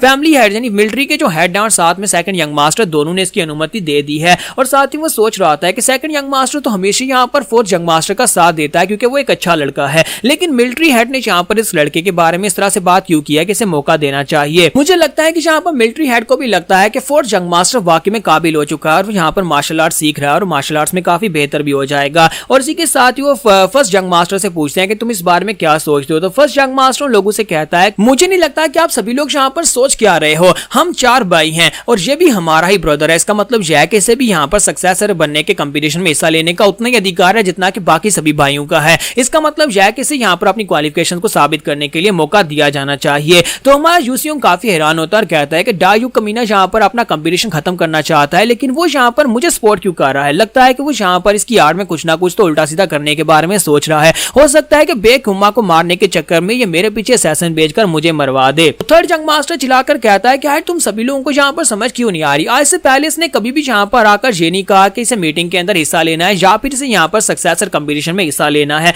और आज अचानक से आकर यह तुम लोगों से कहता है कि मैं यहाँ पर अपनी क्वालिफिकेशन साबित करना चाहता हूँ, मुझे नहीं लगता कि इसे यहाँ पर मौका देना चाहिए। तो इसी के साथ यूसियोंग आगे बढ़ता और कहता है कि थर्ड ब्रदर प्लीज यहाँ पर शांत हो जाओ, अगर तुम्हें लगता है कि तुम मुझसे बेहतर हो तो फिर आओ चलो चल के ग्राउंड में हम लोग इस बात को साबित कर लेते हैं कि क्या मैं इस लायक हूं भी या नहीं, तो फिर खुद ही यहाँ पर पता चल जाएगा। लेकिन वो बेचारा वहीं पर खामोश हो जाता है क्योंकि उसे पता है कि यहाँ पर यूसियोंग उसे बहुत ही बुरी तरह से पीटने वाला है जिस तरह से पहले उसने उसे बुरी तरह से पीटा था। तो वो फिर से वहां पर पैट्रियार्च से कहता है पैट्रियार्च मेरी बात सुने, लेकिन पैट्रियार्च उसकी बात को इग्नोर कर देते हैं और कहते हैं तो फिर ठीक है फैसला हो गया, हम लोग यहाँ पर फोर्थ यंग मास्टर यूसियोंग को मौका देंगे, अगर वो बेकुमा को पकड़कर ले आता है तो उसके बाद हम लोग यहाँ पर इस बारे में सोचेंगे कि उसे यहाँ पर सक्सेसर कंपटीशन में हिस्सा लेने दिया जाए या नहीं। यूसियोंग उनसे कहता है कि पैट्रियार्च आप सभी लोगों का बहुत बहुत शुक्रिया यहाँ पर मुझे ये मौका देने का, मैं डेफिनेटली बेकुमा को पकड़कर आपके सामने लेकर आऊंगा। जब किसी के साथ ही डायूक उसे कहता है कि मेरे जहन में एक सवाल आ रहा है, तुम्हें यहाँ पर इस बारे में कैसे पता चला कि बेकुमा यहाँ पर किन लड़कियों को टारगेट कर रहा है और उसका अगला टारगेट कहाँ पर होने वाला है और उसकी लोकेशन क्या है, क्योंकि अभी तक किसी को भी इस बारे में नहीं पता चल सका कि वो कौन सी लड़कियों का शिकार करता है, यहाँ पर किसको अगला शिकार बनाने वाला है। तो इसी के साथ ही हमारा यूसियोंग उसे कहता है कि मुझे यहाँ पर अपनी इन्फॉर्मेशन से पता चला है कि बेकुमा का जो अगला टारगेट है वो ट्विन गोस्ट माउंटेन के ऊपर है और वहां के जो पैट्रियार्च हैं सीरियोंग सेक्टर के मास्टर की सेकंड बेटी जो है वो उसका शिकार होने वाली है। तो यहीं पर से नेक्स्ट सीन जो होता है ट्विन गोस्ट माउंटेन का ही दिखाया जाता है जहां पर हमारा फोर्थ यंग मास्टर जो होता है वो यूचुअल को अपने साथ लेकर चल पड़ता है। तो यूचुअल उसे कहता है कि यंग मास्टर क्या आपको वाकई में लगता है कि बेकुमा यहाँ पर आने वाला है? आपको इस बारे में कैसे पता चला? और वैसे भी जहां पर उसने आखिरी शिकार किया था ये माउंटेन उससे बहुत ज्यादा दूर है। तुम्हारा यूसियोंग उसे कहता है कि तुम्हें यहाँ पर शायद अंदाजा नहीं है, लेकिन इन्वेस्टिगेशन में जो कुछ पता चला था वो सब कुछ तुम्हें बताया नहीं गया। इन्वेस्टिगेशन के दौरान हमें पता चला कि जिन 6 लड़कियों को उसने मारा था उन 6 लड़कियों के पास एक कॉमन चीज थी, उनकी गर्दन के ऊपर तिल का निशान था। उसने यहाँ पर जिन लड़कियों को मारा था उनकी गर्दन पर तिल था। और अब हम लोग माउंटेन के ऊपर जिस मास्टर स्योरियोंग की बेटी के पास जा रहे हैं उसकी सेकंड डॉटर यानी उसकी सेकंड बेटी की गर्दन के ऊपर भी तिल का निशान है और बेकुमा उसे मारने के लिए वहां पर जरूर आएगा और जब वो वहां पर पहुंचेगा तो हम उसे पकड़ लेंगे। और साथ ही वहां यूसियोंग वहां पर सोच रहा था कि मेरी पास्ट लाइफ में हमने बेकुमा को पकड़ने की कोशिश की थी, लेकिन उस वक्त में यहाँ पर पहले इस बारे में पता नहीं चल सका था कि वो किन लड़कियों का शिकार करता है, और जब तक हमें यहाँ पर इस बारे में पता चला था तब तक वो 100 से भी ज्यादा लड़कियों की जान ले चुका था। तो यूचियोल उसे कहता है लेकिन आपको कैसे पता चला कि वहां पर ट्विन माउंटेन के मास्टर स्योरियोंग सेक्टर मास्टर की सेकंड बेटी की गर्दन के ऊपर तिल है? तो मां यूसियोंग उसे कहता है कि कई बार हमें यहाँ पर कातिल को पकड़ने के लिए कुछ झूठ जो है वो खुद फैलाने पड़ते हैं, और अब जबकि हमने यहाँ पर ये बात फैला दी है तो ये बात बेकुमा के कानों में पड़ी होगी और उसे पता चल गया होगा कि उसकी बेटी की गर्दन के ऊपर तिल है और वो इस बात को कंफर्म करने के लिए वहां पर जरूर जाएगा। तो ये समझ लो कि मैं यहाँ पर उसके लिए जाल बिछा रहा हूँ। तो यहाँ पर हम लोग अपनी एपिसोड 05 का एंड करेंगे और नेक्स्ट एपिसोड में देखेंगे क्या वाकई में बेकुमा वहां पर आएगा और इसके जाल में फंसेगा। तो गाइस कैसे हैं आप सब लोग। ओथ ऑफ द फैलन के एपिसोड 06 के साथ हाजिर हूं। तो लास्ट एपिसोड के एंड पे हमने देखा था कि मां यूचियोल और उसके साथ यूसियोंग दोनों वहां पर माउंटेन की तरफ आगे बढ़ रहे होते हैं। तो थोड़ा सा आगे जाने के बाद यूचियोल रुक जाता है और कहता है कि यंग मास्टर प्लीज मुझे माफ करिएगा, लेकिन मुझे ये कहना पड़ रहा है कि आजकल आपके एक्शंस और आपकी बातें जो है वो आपकी बॉडी के साथ बिल्कुल भी मैच नहीं करती, क्योंकि मैं यहाँ पर जिस यंग मास्टर यूसियोंग को जानता था वो इस तरह का बिल्कुल भी नहीं था। और साथ ही मैंने यहाँ पर कुछ ऐसा देखा है जो आपके पास नहीं होना चाहिए था। मैंने यहाँ पर आपके प्रैक्टिस करते वक्त आपके स्पेशल मूव को देखा था जब आप यहाँ पर फाइट कर रहे थे। आज जब आप यहाँ पर यफ्सर यंग मास्टर से फाइट कर रहे थे उस वक्त मैंने यहाँ पर आपकी कल्टीवेशन टेक्निक को देखा था। वो तलवारबाजी की टेक्निक कुछ अजीब थी, वो टेक्निक मैं पहले भी देख चुका हूँ। तुम्हारा यूसियोंग से कहता है कि वो टेक्निक जो थी वो जीजुक की थी, जीजुक ने मुझे वो टेक्निक सिखाई थी। तो ये बात सुनने के बाद यूचियोल काफी ज्यादा हैरान हो जाता है और इसी के साथ उन दोनों को वहां पर कुछ महसूस होता है। दोनों वहां पर अपनी तलवारें निकाल लेते हैं और कहते हैं कौन है यहाँ पर, लेकिन वहां पर आसपास से कोई नहीं होता। तो साथ ही वो कहते हैं कि यहाँ पर ऐसा लगा जैसे कोई है। यूचियोल कहता है कि हाँ मुझे भी लगा कि शायद कोई है। और साथ ही वो लोग वहां पर से आगे की तरफ चल पड़ते हैं और कहते हैं अभी सफर काफी ज्यादा लंबा है और हमें जल्दी से जल्दी उस जगह पर पहुंचना होगा, कहीं ऐसा ना हो कि बेख्युमा हमसे पहले वहां पर पहुंच जाए। और जब वो दोनों वहां पर से आगे बढ़ जाते हैं इसी के साथ ही वहां पर हमारी गावल को दिखाते हैं कि गावल जो होती है उनका पीछाकारी होती है। वो अपने चेहरे के ऊपर मास्क लगाकर उनका पीछाकारी होती है और कहते हैं कि इसका मतलब यह है कि अगर मैं यहाँ पर थोड़ी सी और विजिलेंट नहीं होती तो वो लोग मुझे देख लेते। तो यहीं पर नेक्स्ट सीन जो होता है सियोरोंग पैट्रियार्च के गार्डन का दिखाया जाता है, जहां पर उसकी सेकंड डॉटर जो होती है गार्डन के अंदर से फूल चुन रही होती है और वहीं पर उसकी गर्दन के ऊपर तिल का निशान भी दिखाते हैं। और इसी के साथ ही दिखाते हैं कि बेक्युमा जो होता है वो एक पेड़ के ऊपर बैठा उस लड़की की तरफ देख रहा था और उसे वहां पर उसकी गर्दन के ऊपर तिल का निशान भी दिखाई देता है। तो उसकी गर्दन पर तिल का निशान देखने के बाद इसी के साथ वो अपनी मदर को याद करता है, क्योंकि इसके यहाँ पर सीरियल किलर बनने के पीछे उसकी मदर होती है। कोई उसका गला दबा रहा होता है वो उसकी मदर होती है, उसकी मदर उसका गला दबा रही होती है और साथ ही उसकी गर्दन के ऊपर भी तिल का निशान था। इसी वजह से वो यहाँ पर ये सारे किलिंग्स कर रहा होता है, जहां पर उन लड़कियों को शिकार कर रहा होता है जिनकी गर्दन के ऊपर उसकी माँ की गर्दन की तरह तिल का निशान है। तो इसी के साथ ही वो कहता है कि अब जबकि यहाँ पर मुझे एक और शिकार मिल चुका है तो मैं और वेट नहीं करूंगा, आज रात ही मैं इस लड़की को मार डालूंगा। और जब भी यहाँ पर किसी लड़की की गर्दन पर वो तिल का निशान देखता है इसी के साथ उसे अपनी माँ याद आती है। और इसी के साथ ही रात के वक्त का सीन दिखाते हैं कि रात के वक्त वो उसके गार्डन में उतरता है, फिर साथ उसके बेडरूम की तरफ जाता है और कहता है कि अब यहाँ पर वो लड़की मेरे हाथ से मरेगी। और जैसे ही वहां पर उस लड़की के रूम के अंदर आता है तो वो लड़की बड़े आम से अपने रूम के अंदर सो रही होती है और वो उसके करीब जाता है। जैसे वहां पर उसको मारने लगता है तो उसकी गर्दन के ऊपर तिल का निशान होता ही नहीं। और इस बात से युमा बहुत ज्यादा हैरान हो जाता है और कहता है कि ये क्या इसकी गर्दन पर तिल का निशान कहां पर चला गया। तो इसी के साथ यूसियोंग वहां पर रूम के अंदर आता है और उसे कहता है कि तुम यहाँ पर यही देख रहे हो ना कि उसकी गर्दन के ऊपर तिल का निशान क्यों नहीं है। तो इसी के साथ युमा कहता है कि तुम कौन हो। तुम्हारा यूसियोंग उसे कहता है कि तुम्हें मेरे बारे में जानने की जरूरत नहीं है, लेकिन मुझे तुम्हारे बारे में सब कुछ पता है। तुम जियोन बिंग युमा के स्टूडेंट बेक युमा हो और मैं यहाँ पर तुम्हें पकड़ने के लिए आया हूँ। तो बेक युमा जो होता है उसकी तरफ घूमता है और उसे कहता है कि इस बात से क्या फर्क पड़ता है कि तुम्हें मेरे मास्टर का नाम पता है, क्या तुम्हें मेरे मास्टर ने यहाँ पर मुझे पकड़ने के लिए भेजा है। तो माँ यूसियोंग उसे कहता है कि यहाँ पर यही समझ लो। और साथ ही वो कहता है कि शुक्र है कि हमने पैट्रियार्च के साथ पहले से आकर इस बारे में बात कर ली थी और उनसे इजाजत ले ली थी। हमने उसकी बेटी की गर्दन के ऊपर नकली तिल लगा दिया था ताकि तुम यहाँ पर इस हमारे जाल के अंदर फंस जाओ और तुम हमारे जाल के अंदर फंस गए हो। इसी के साथ ही बेक्युमा जो होता है अपने हाथ में वहां पर जिन एनर्जी को रिलीज करता है और कहता है चाहे मेरे मास्टर ने यहाँ पर तुम्हारे जैसे एक असैसिन को मुझे मारने के लिए भेजा हो, लेकिन क्या मास्टर को लगता है कि तुम मुझे मार पाओगे। मैं यहाँ पर से चला जाऊंगा और तुम्हें अपने साथ में तुम्हें मारकर यहाँ पर से भागकर चला जाऊंगा। और बड़ी तेजी के साथ वहां पर से भागने की कोशिश करता है। तो वो साथ साथ हमारा यूसियोंग जो होता है उसके साथ ही वहां पर भाग रहा था और उसके ऊपर अटैक कर रहा था ताकि उसे वहां पर से भागने ना दे। तो बेक्युमा जो होता है वहां पर अपने नाखूनों को यूज कर रहा था अपनी तलवार की तरह और साथ ही वहां पर जिन एनर्जी को रिलीज कर रहा था जो कि पौधा कोल्ड एनर्जी होती है। और हमारा यूसियोंग जो होता है अपनी तलवार के साथ उसके अटैक्स को ब्लॉक कर रहा था और उसे पीछे की तरफ झटक देता है। वो दोनों वहां से बाहर गार्डन में आ जाते हैं। तो बेक्युमा उसे कहता है कमीने कहीं कि मैं यहाँ पर तुम्हें फ्रीज करके मार डालूंगा। साथ ही वो अपनी फ्रीजिंग पावर को यूज करते हुए सामने की तरफ अटैक करता है। जब वो वहां पर आइस एनर्जी को रिलीज करता है तो उसी के साथ ही हमारा यूसियोंग कहता है कि तुम्हारी की एनर्जी काफी ज्यादा पावरफुल है जिससे तुम यहाँ पर किसी चीज को फ्रीज कर सकते हो, लेकिन मेरे अटैक्स भी इतने खराब नहीं है। और साथ ही वहां पर अपनी फैंग फैमिली की स्पेशल मार्शल आर्ट्स को यूज करते हुए सामने की तरफ स्ट्राइक लगाता है। और जब वो सामने की तरफ स्ट्राइक लगाता है तो ये देखने के बाद हमारा पुम्मा जो होता है वो कहता है कि ये लड़का कोई ऑर्डिनरी सा मार्शल आर्टिस्ट नहीं है, इसने यहाँ पर एक बहुत ही स्पेशल किस्म की मार्शल आर्ट्स को यूज किया है। इसका मतलब यह है कि ये किसी बड़ी फैमिली का यंग मास्टर हो सकता है। तो पुम्मा उसे कहता है कि तुमने यहाँ पर रेड कलर की को रिलीज किया और जहां पर हमारी इस पूरे रीजन के अंदर रेड कलर की पावर जो है वो सिर्फ और सिर्फ एक ही फैमिली के सोल्जर्स के पास होती है या फिर यंग मास्टर्स के पास होती है। इसका मतलब यह है कि तुम पेंग फैमिली से यहाँ पर आए हो, तुम कोई असैसिन जिसे मास्टर ने यहाँ पर मुझे मारने के लिए भेजा हो। तो मा योंग से कहता है कि हाँ मैं यहाँ पर पेंग फैमिली से हूँ, मेरा नाम पेंग यूसियोंग है, मैं यहाँ पर तुम्हें मारने के लिए ही आया हूँ। हमारी हिम्मत कैसे भी यहाँ पर हमारी पेंग फैमिली की टेरिटरी में आकर ये सारे सीरियल किलिंग्स करने की, तुमने 6 लड़कियों की जान ली और तुम 7वीं को मारने वाले थे। और यहीं पर गावुल को भी दिखाते हैं कि गावुल भी वहां पर ऊपर छत के ऊपर बैठी ये सब कुछ देख रही होती है। जब किसी के साथ युम्मा जो होता है वो कहता है कि तुम यहाँ पर अपनी पैंग फैमिली को कोई बहुत ही महान फैमिली समझते हो, लगता है कि तुमने कभी अपनी पैंग फैमिली यानी हाबुक से बाहर निकलकर नहीं देखा। तुम्हारी फैमिली के अलावा भी बहुत सारी बड़ी फैमिलीज है। और साथ ही वो उसके ऊपर अटैक करने के लिए आगे बढ़ता है और कहता है कि मेरी फैमिली की स्पेशल टेक्निक भी बहुत ज्यादा स्पेशल है।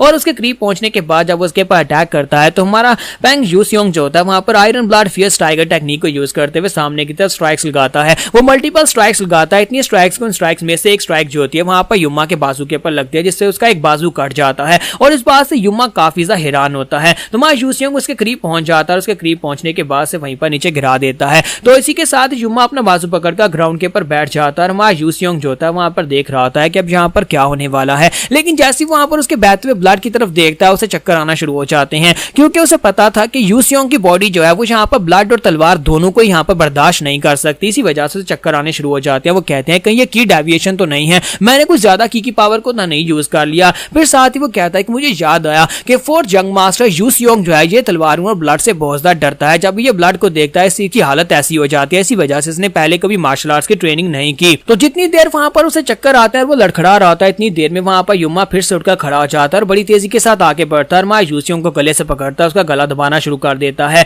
तो जब वो वहां पर उसका गला दबा रहा था और उसे कहता है कि अब यहाँ पर तुम मेरे हाथ से मरने वाले हो। और इसी के साथ मां यूसियोंग के हाथ से उसकी तलवार भी छूट जाती है और अपने दोनों हाथों के साथ युम्मा का हाथ पकड़ता है और उसका हाथ छुड़ाने की कोशिश कर रहा है। फिर साथ उसके मुंह पर एक जबरदस्त पंच दे मारता है और साथ ही एक पंच मारने के साथ उसके पेट में एक जबरदस्त दूसरा पंच मारता है। जब वो दूसरा पंच मारता है तो इसी के साथ युम्मा के मुंह से ब्लीडिंग होना शुरू हो जाती है। और उसी पंच के साथ युम्मा जो होता है उड़ता हुआ काफी दूर जाकर गिरता है, जबकि मां जीजुक जो होता है फिर से अपने आप को संभालने की कोशिश करता है और साइड के ऊपर से यूचुअल भागता हुआ आगे बढ़ता है। कहता है कि यंग मास्टर क्या मैं आपकी मदद करूं? तो हमारा यूसियोंग उसे कहता है नहीं, तुम्हें करीब आने की जरूरत नहीं है, ये जिन एनर्जी को रिलीज कर रहा है जिससे तुम फ्रीज हो सकते हो। मैं जहां पर इसको शुरू किया है तो मैं इसको खत्म भी करूंगा। और वो अपनी तलवार को फिर से उठाता है और कहता है कि अब यहाँ पर तुम्हारे मरने का वक्त आ चुका है। और जैसे ही वो फिर से अटैक करने के लिए आगे बढ़ता है तो इसी के साथ युम्मा भी फिर से अपनी आईसी एनर्जी को रिलीज करते हुए उसके ऊपर अटैक करता है। तो हमारा यूसियोंग कहता है हालांकि यहाँ पर फोर्थ जंग मास्टर जो है वो ब्लड और तलवारों से डरता है, लेकिन अब मैं यहाँ पर जीजू किसकी बॉडी के अंदर हूँ, मैं यहाँ पर तलवारों और ब्लड से बिल्कुल भी नहीं डरता। तो क्या मैं यहाँ पर इसकी बॉडी के फियर को ओवरकम कर सकता हूँ? अगर मैंने यहाँ पर इसके फियर को ओवरकम कर दिया तो मैं युम्मा को हरा पाऊंगा।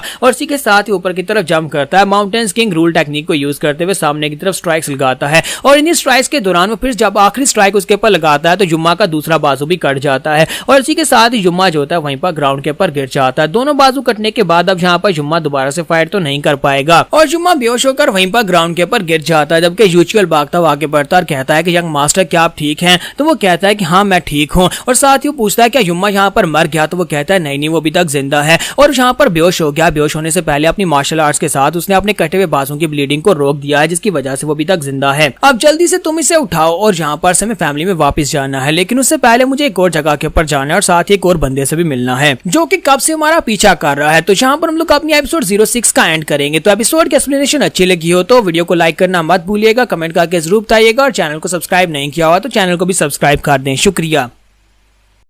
तो गाइस कैसे आप सब लोग ओथ ऑफ द फैलन के एपिसोड 07 के साथ हाजिर हो। तो लास्ट एपिसोड के एंड पे हमने देखा था कि मां यूसियोंग जो होता है वहां पर युम्मा को हरा देता है। तो यूचुअल के पास आता है और वो उसे कहता है कि मुझे यहाँ पर से किसी जगह पर जाना है और साथ ही मुझे किसी से मिलना है जो कि हमारा पीछा कर रहा था। तो यूचुअल कहता है क्या वाकई में यहाँ पर से अकेले जाना चाहते हैं? तो वो कहता है कि हाँ मुझे यहाँ पर से अकेले ही आगे बढ़ना होगा। और इसी के साथ जब वहां पर फाइट कर रहा था युम्मा के साथ, तो यूचुअल वहां पर साइड के ऊपर खड़ा ये सब कुछ देख रहा था। वो देखकर वहां पर महसूस कर रहा था कि हमारे यंग मास्टर पूरी तरह से बदल चुके हैं। मैंने आज से पहले यहाँ पर यंग मास्टर को इस तरह से तलवारबाजी करते हुए नहीं देखा और युम्मा के साथ जिस तरह से उसने फाइट की ऐसे लगता है कि यहाँ पर उसे अब ब्लड और तलवार का फियर बिल्कुल भी नहीं रहा। लेकिन फिर भी मैंने यहाँ पर उसको एक बार उसे यहाँ पर चकराते हुए देखा था। इसका मतलब यह है कि तलवार और ब्लड का जो डर है अभी भी यहाँ पर उसके दिल के अंदर है और मुझे लगता है कि इससे पहले यहाँ पर इसको हराना पड़ेगा, तभी यहाँ पर एक अच्छा तलवारबाज बन पाएगा। साथ ही वो कहता है लेकिन जो भी हो यहाँ पर हमारे यंग मास्टर ने इस फाइट को जीता। मैं इस बात से बहुत ज्यादा खुश हूँ कि हमारे यंग मास्टर ने इस फाइट को जीता है। इसका मतलब यह है कि हमारे यंग मास्टर भी यहाँ पर फैमिली हेड बनने के लायक हैं। अगर यहाँ पर सक्सेस इन कंपटीशन को ये जीत जाते हैं उसके बाद ये फैमिली हेड बन जाएंगे। तो यूचियो से कहता है लेकिन यंग मास्टर तुम जा कहां पर रहे हो? तो हमारा यूचियो से कहता है कि मैं यहाँ पर से ट्विन गोस्ट माउंटेन की पीक पर जाने वाला हूँ। वहां पर एक केव है, मुझे उसको विजिट करना है। और इसी के साथ ही वो ट्विन गोस्ट माउंटेन के ऊपर पहुंच जाता है।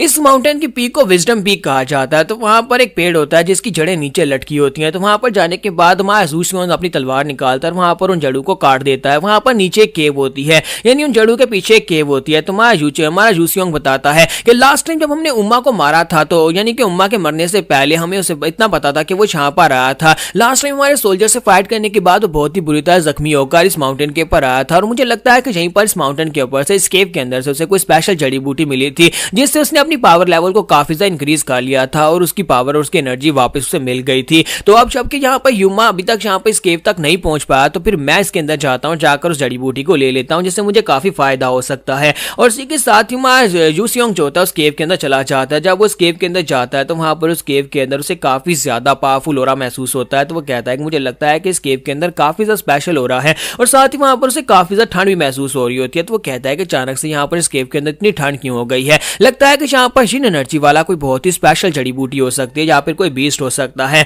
जब वो अंदर पहुंचता है तो अंदर पहुंचने के बाद से वहां पर एक जड़ी बूटी दिखाई देती है। उसी के साथ ही यूसियोंग कहता है कि कुछ अर्सा पहले यहाँ पर मेरे सेकंड ब्रदर ने मुझे यहाँ पर एक 10 साल पुरानी फ्लीस फ्लावर दी थी। मेरा सेकंड ब्रदर जो है वो मुझसे काफी ज्यादा लगाव रखता है और वो कभी भी यहाँ पर मुझसे नफरत नहीं करता है, या फिर उसने यहाँ पर मुझे इसी वजह से वो जड़ी बूटी भिजवाई थी और उसको खाने के बाद मेरी हालत काफी ज्यादा बेहतर है, मेरी एनर्जी काफी ज्यादा इंप्रूव हुई है। लेकिन साथ ही वो कहता है कि हर साल यहाँ पर, यानी कि हर साल मेरी बर्थडे पर मुझे एक गिफ्ट आता है जिसके अंदर एक बहुत ही स्पेशल पिल होती है और उस पिल के अंदर से बहुत ही खराब किस्म की गंदी स्मेल आ रही होती है। तो गाबुल और उसके साथ साथ यूजुअल दोनों वहां पर उस बॉक्स को जब ओपन करते हैं तो वो कहता है कि हर साल यहाँ पर आपके लिए ये पिल कौन भिजवाता है? ये तो एक बहुत ही गंदी स्मेल वाली पिल है, आज ये पिल किस काम की है? तो हमारा यूसियोंग उन लोगों से कहता है कि ये 100 पॉइजन पिल है और हर साल यहाँ पर कोई इस पिल को यहाँ पर मेरे पास भिजवाता है। तो यूजुअल कहता है अगर वाकई में ये 100 पॉइजन पिल है तो इसका मतलब यह है कि इस पिल को खाने से आपकी बॉडी के ऊपर कोई भी पॉइजन काम नहीं करेगा, यानी कि ये पिल जो है ये एक एंटीटॉक्सिन है। अगर आप इसको खाते हैं तो फिर आपकी बॉडी के ऊपर पॉइजन काम नहीं करेंगे। लेकिन इतना वैल्यूएबल गिफ्ट यहाँ पर आपको कौन भिजवाता है? ये पिल यहाँ पर आपके लिए कौन भिजवाता होगा? तो हमारे यूसियोंग को भी फिलहाल के लिए पता नहीं होता कि उसके लिए ये पिल कौन भिजवा रहा है, लेकिन हर साल यहाँ पर उसे ये पिल भिजवाई जाती है। तो यूसियोंग कहता है कि मैं यहाँ पर हर बार यहाँ पर वेट नहीं कर सकता कोई मुझे वो पिल भेजे, तो मैं यहाँ पर उस पिल से अपनी एनर्जी को नहीं बढ़ा सकता। वो सिर्फ और सिर्फ एक एंटीटॉक्सिन पिल है, उसकी मदद से मेरी एनर्जी नहीं बढ़ने वाली, जिसकी वजह से मैं इस गेम के अंदर एंटर हुआ हूँ। अब देखता हूँ कि यहाँ पर कौन सी जड़ी बूटी है। तो वहां पर उसे एक फ्लावर मिलता है जिसके अंदर से एक्सट्रीम जीन एनर्जी निकल रही होती है। तो वो उस फ्लावर के पास जाता है तो वो कहता है कि यही वो फ्लावर है। इस फ्लावर का नाम मे एल्गल फ्लावर है और मे फ्लावर जो होते हैं यहाँ पर बहुत ही कमाल की जीन एनर्जी देते हैं। लेकिन अफसोस कि मैं यहाँ पर इसको यूज नहीं कर सकता क्योंकि युम्मा जो था वो आईसी पावर्स को यूज करता था और वो जीन एनर्जी लड़कियों से एब्जॉर्ब करता था, उनसे चोरी करता था। इसी वजह से वो इस फ्लावर को एब्जॉर्ब करने के बाद बहुत ज्यादा पावरफुल हो गया था और उसकी जीन एनर्जी पहले से बहुत ज्यादा बढ़ गई थी। लेकिन क्योंकि मैं यहाँ पर एक्सट्रीम यांग एनर्जी के साथ हूँ, मेरे पास फायर पावर है और यांग एनर्जी है, इसी वजह से मैं यहाँ पर इस जीन एनर्जी वाले फ्लावर को अपनी बॉडी में एब्जॉर्ब नहीं कर पाऊंगा। तो फिर मैं इस फ्लावर का करूं क्या? मेरे लिए तो ये बिल्कुल बेकार है। और इसी के साथ ही वो सोच रहा होता है। तो सोचने के बाद वो कहता है कि मैं इस फ्लावर को अपने पास रख लेता हूं, मेरे पास एक लड़की है जिसे इसकी बहुत ज्यादा जरूरत है, मैं उस लड़की को ये फ्लावर दे दूंगा जिससे वो अपनी बॉडी को रिकवर कर पाएगी। और इसी के साथ ही हमारा यूसियोंग जो होता है उस फ्लावर को वहां पर से उखाड़ लेता है और उसे अपने पास रख लेता है और कहता है कि मुझे लगता है कि मुझे बहुत ही जल्दी यहाँ पर से नॉर्थ सी पैलेस की तरफ जाना पड़ेगा। अब जबकि मेरे पास यहाँ पर ये फ्लावर है तो इस फ्लावर को मैं बेचकर बहुत सारा पैसा कमा सकता हूँ, यानी कि मैं यहाँ पर जिसको देने वाला हूँ उससे बहुत सारे पैसे ले सकता हूँ। तो हमारा यूसियोंग वहां पर से फ्लावर लेने के बाद जैसे ही बाहर निकलता है, केव से बाहर निकलने के बाद कहता है कि मुझे पता है कि तुम यहीं पर मेरे पीछे हो और तुम यहाँ तक भी आ चुकी हो, तो चलो जल्दी से बाहर निकल, अब तुम्हें और ज्यादा छुपने की जरूरत नहीं है। तो इसी के साथ ही गावुल जो होती है उसके सामने एंट्री मारती है। तो हमारा यूसियोंग से कहता है कि तुम्हें क्या लगता है कि तुम यहाँ पर मास्क पहनोगी तो मैं यहाँ पर समझ नहीं पाऊंगा कि तुम कौन हो, मैंने तुम्हें पहली पहचान लिया था, तुम गावुल हो, अब जल्दी से अपने इस मास्क को उतार दो। और इसी के साथ ही गावुल से कहती है कि मैं यहाँ पर तुम्हारा पीछा कर रही थी लेकिन तुम्हें कैसे पता चला कि मैं गावुल हूँ? तो हमारा यूसियोंग से कहता है कि तुम्हारी आंखों को देखकर मैंने पहचान लिया, तुम्हें नहीं लगता कि तुम्हें इस वक्त घर पर होना चाहिए था, ना कि मास्क पहनकर जहां पर मेरे पीछे होना चाहिए था। अब ये मत कहना कि तुम एक असैसिन हो जिसे यहाँ पर फर्स्ट ब्रदर डायूक ने मुझे मारने के लिए भेजा है। तो मुझे उसी वक्त अंदाजा हो गया था, जब हम लोग घर से निकले तो उसी वक्त तुम हमारा पीछा कर रही थी, मुझे उसी वक्त पता था। तो उसी के साथ ही गावुल से कह दिया, मुझे एक बात तो बताओ कि तुम यहाँ पर मुझे इस तरह से देखकर सरप्राइज क्यों नहीं हुए, क्योंकि तुम्हें यहाँ पर देखकर बहुत ज्यादा हैरानी होनी चाहिए थी कि तुम्हारी एक नौकरानी जहाँ पर असैसिन बनकर तुम्हारा पीछा कर रही है। तो हमारा जूसियोंग से कहता है कि मुझे शुरुआत से इस बारे में आइडिया हो गया था, मुझे पता था कि एक नौकरानी जो है उसके पांव इतने डेलिकेट बिल्कुल भी नहीं होते जिस तरह से तुम यहाँ पर अपनी प्रेजेंस को छुपाने की कोशिश करती रही हो, क्योंकि तुम एक नौकरानी का रोल जो थी वो अच्छे से कर रही थी, लेकिन साथ ही तुम यहाँ पर हिचकिचा रही थी और अपनी पावर्स को छुपा रही थी, जिसकी वजह से मुझे एक आइडिया तो हो ही गया था कि तुम यहाँ पर हमारे घर के अंदर एक असैसिन बनाकर भेजी गई, यानी कि असैसिन को नौकरानी बनाकर भेजा गया है। गावुल उसे कहते हैं कि मुझे इस बात को सुनने के बाद काफी ज्यादा हैरानी हुई कि तुम्हें पहले से इस बारे में आइडिया था। तुम्हारा जूसियोंग से कहता है कि हाँ मुझे पहले से इस बारे में आइडिया था। तुम्हारा जूसियोंग से कहता है लेकिन मुझे एक बात की समझ नहीं आ रही कि जब से मैं छोटा था तब से तुम हमारे साथ हो, फिर यहाँ पर तुम ये सब कुछ क्यों कर रही हो। तो इसी के साथ ही उसे कहते हैं कि फोर्थ जंग मास्टर, तुमने यहाँ पर इस बात को सही गैस किया है कि मैं शुरुआत से एक असैसिन थी और मैं कोई ऐसी वैसी असैसिन नहीं हूँ, बल्कि मैं हीवनली असैसिन सेक्टर से हूँ। तो ये बात सुनते ही हमारा सियोंग जो होता है और भी ज्यादा हैरान हो जाता है और कहता है कि क्या वाकई में गावुल हीवनली एसोसिएशन से है, हीवनली असैसिन एसोसिएशन से है, वो लोग तो बहुत ही पावरफुल असैसिन का एक ग्रुप है। और इसी के साथ ही वो सोच रहा होता है कि वहां पर उनके मास्टर का नाम सालवांग है। सालवांग एक बहुत ही पावरफुल मास्टर है जो कि यहाँ पर म्यूरियम के टॉप 10 मास्टर्स में उसका नाम आता है। गावुल उसे कहते हैं क्या तुम्हें पता है कि हीवनली असैसिन एसोसिएशन जो है यहाँ पर हमारी इस म्यूरियम के अंदर 3 टॉप ग्रेड के सेक्टर्स हैं, उन सेक्टर्स में से एक हमारा हीवनली एसोसिएशन सेक्टर भी है। मैं एक फर्स्ट क्लास की असैसिन भी हूँ, यानी कि मैं किसी भी मिशन को यहाँ पर पूरा करने के लिए निकलूँ तो उस मिशन को पूरा करके ही आती हूँ, और अगर मैंने यहाँ पर अपना माइंड बना लिया तो तुम मेरे हाथ से बच नहीं पाओगे। तो इसी के साथ ही वो उसकी तरफ आगे बढ़ती है और कहती है कि अगर यहाँ पर मैं तुम्हें मारना चाहूँ तो मैं यहीं पर तुम्हें मार सकती हूँ। तुम्हारा जूसियोंग उसे कहता है तो मैं यहाँ पर कैसे जानूंगा जबकि तुम यहाँ पर ट्राई करके देखो अगर तुम यहाँ पर मुझे मार पाती हो या नहीं। तो गावुल उसे कहते हैं कि क्या तुम्हें वाकई में लगता है कि मैं यहाँ पर तुम्हें नहीं मार सकती, लेकिन मैं तुम्हें एक मौका देना चाहती हूँ। अगर तुम यहाँ पर फैमिली हेड की पोजीशन से गिव अप कर देती हो, अगर तुम सक्सेसर कंपटीशन में हिस्सा लेने से अपना नाम वापस ले लेती हो तो मैं तुम्हें जिंदा छोड़ दूंगी। तो इसी के साथ ही हमारा जूसियोंग उसे कहता है तो इसका मतलब यह है कि तुम्हें वाकई में यहाँ पर डायुक नहीं भेजा है, उसने तुम्हें यहाँ पर ये कहने के लिए कहा होगा। लेकिन मैं यहाँ पर बिल्कुल पीछे नहीं हट सकता, मैं इस बार के सक्सेसर कंपटीशन में हिस्सा लेकर रहूंगा।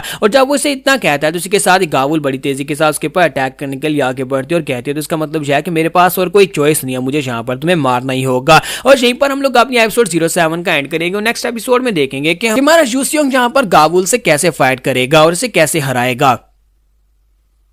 तो गाइस कैसे हैं आप सब लोग, ओथ ऑफ द फैलन के एपिसोड 08 के साथ हाजिर हो। तो लास्ट एपिसोड के एंड पे हमने देखा था कि गावुल जो होती है अपनी तलवार लेकर उसके ऊपर अटैक करने के लिए आगे बढ़ती है और कहती है कि अब जबकि तुम यहाँ पर सक्सेसर कंपटीशन से अपना हाथ पीछे नहीं लेना चाहते तो फिर तुम्हें यहाँ पर मरना होगा। और वो बड़ी तेजी के साथ उसकी तरफ आगे बढ़ रही होती है, लेकिन साथ ही वहां पर बीच में उसे अपनी यंग मिस याद आ जाती है। उसकी यंग मिस जो कि फोर्थ जंग मास्टर यूसियोंग की मदर थी। तो मरने से पहले उसने यहाँ पर गावुल से कहा था चाहे कुछ भी हो जाए मेरी आखिरी ख्वाहिश यह है कि तुम यहाँ पर मेरे बेटे का ध्यान रखना, तुम्हें यूसियोंग का ध्यान रखना होगा, चाहे कुछ भी हो जाए तुम्हें उसकी प्रोटेक्शन करनी होगी। और साथ ही उसे कहते हैं क्या मरने से पहले आखिरी बार तुम यहाँ पर मुझे यंग लेडी की बजाय क्या अपनी बड़ी सिस्टर कहकर नहीं पुकारोगी। और इसी के साथ ही वहीं पर वो लेडी मर जाती है, यानी कि हमारी यूसियोंग की मदर मर जाती है। लेकिन यहाँ पर मरने से पहले वो हमारी गावुल से एक वादा लेकर जाती है कि चाहे कुछ भी हो जाए तुम मेरे बेटे की रक्षा करोगी। और इसी के साथ ही जब वो अपना नाइफ लेकर आगे बढ़ती है तो हमारे यूसियोंग के गले के पास जाकर वो रुक जाती है, अपना नाइफ वहीं पर रोक देती है। तो हमारा यूसियोंग उसे कहता है कि मुझे पहले से पता था कि तुम ये नहीं कर पाओगी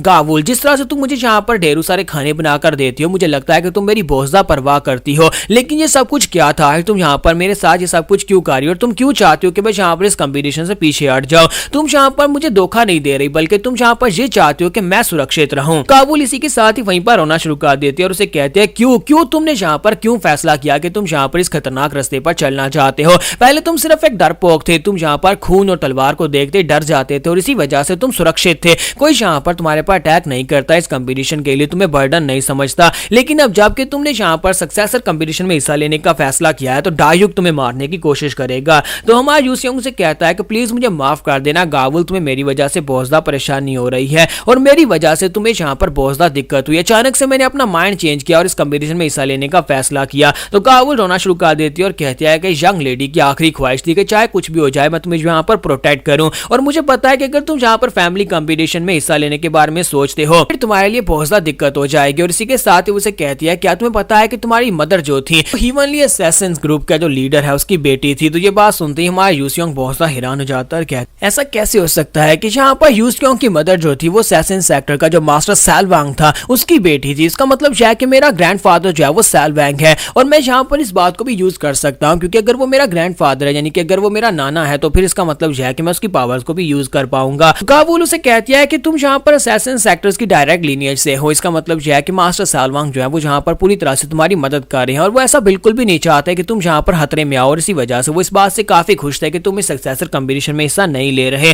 तुम्हारा यूसियोंग वहां पर सोच रहा होता है कि इसका मतलब यह है कि हर साल जो मुझे एंटीटॉक्सिन पिल दी जाती है वो एंटीटॉक्सिन पिल जो है वो मेरे ग्रैंडफादर सैलवांग की तरफ से मुझे भेजी जाती है ताकि मैं सुरक्षित रहूं। अगर कोई यहाँ पर मुझे पॉइजन देने की कोशिश करे तो वो एंटीटॉक्सिन पिल जो है 100 टॉक्सिन पिल जो है वो यहाँ पर मुझे इस पॉइजन से बचा ले। तो इसी के साथ ही हमारा यूसियोंग जो होता है वो सोच रहा होता है कि मुझे अपनी पास्ट लाइफ से ये सब कुछ तो पता था कि हमारी जो गावुल है वो एक असैसिन है क्योंकि पास्ट लाइफ में मुझे ये पता चल चुका था। लेकिन अब यहाँ पर मैं इस बात से और भी ज्यादा हैरान हो रहा हूँ कि आज यहाँ पर यूसियोंग की मदर जो है वो असैसिन सेक्टर के साथ रिलेटेड है और ऊपर से अब यहाँ पर मेरा ग्रैंडफादर जो है वो गावुल निकला है जो कि असैसिन सेक्टर का ही लीडर है। मेरी पिछली लाइफ में यहाँ पर हुआ कुछ ऐसे था कि जब यहाँ पर यूसियोंग को असैसिनेट कर दिया गया, उसे मरवा दिया गया। जब डायुक ने उसे मरवा दिया तो गावुल उसे बदला लेने के लिए गई थी और उसके बाद गावुल को डायुक ने मार डाला और उसके बाद सारे का सारा इल्जाम हमारी गावुल के ऊपर लगा दिया गया कि गावुल जो थी वो एक सीक्रेट एजेंट थी असैसिन ग्रुप की और उसने यहाँ पर हमारे फोर्थ यंग मास्टर यूसियोंग को मारा था। गावुल रोना शुरू कर देती है और कहते हैं कि यंग मास्टर मैंने शुरुआत से यहाँ पर सारी कोशिश की ताकि आपको यहाँ पर खतरे से दूर रखा जा सके,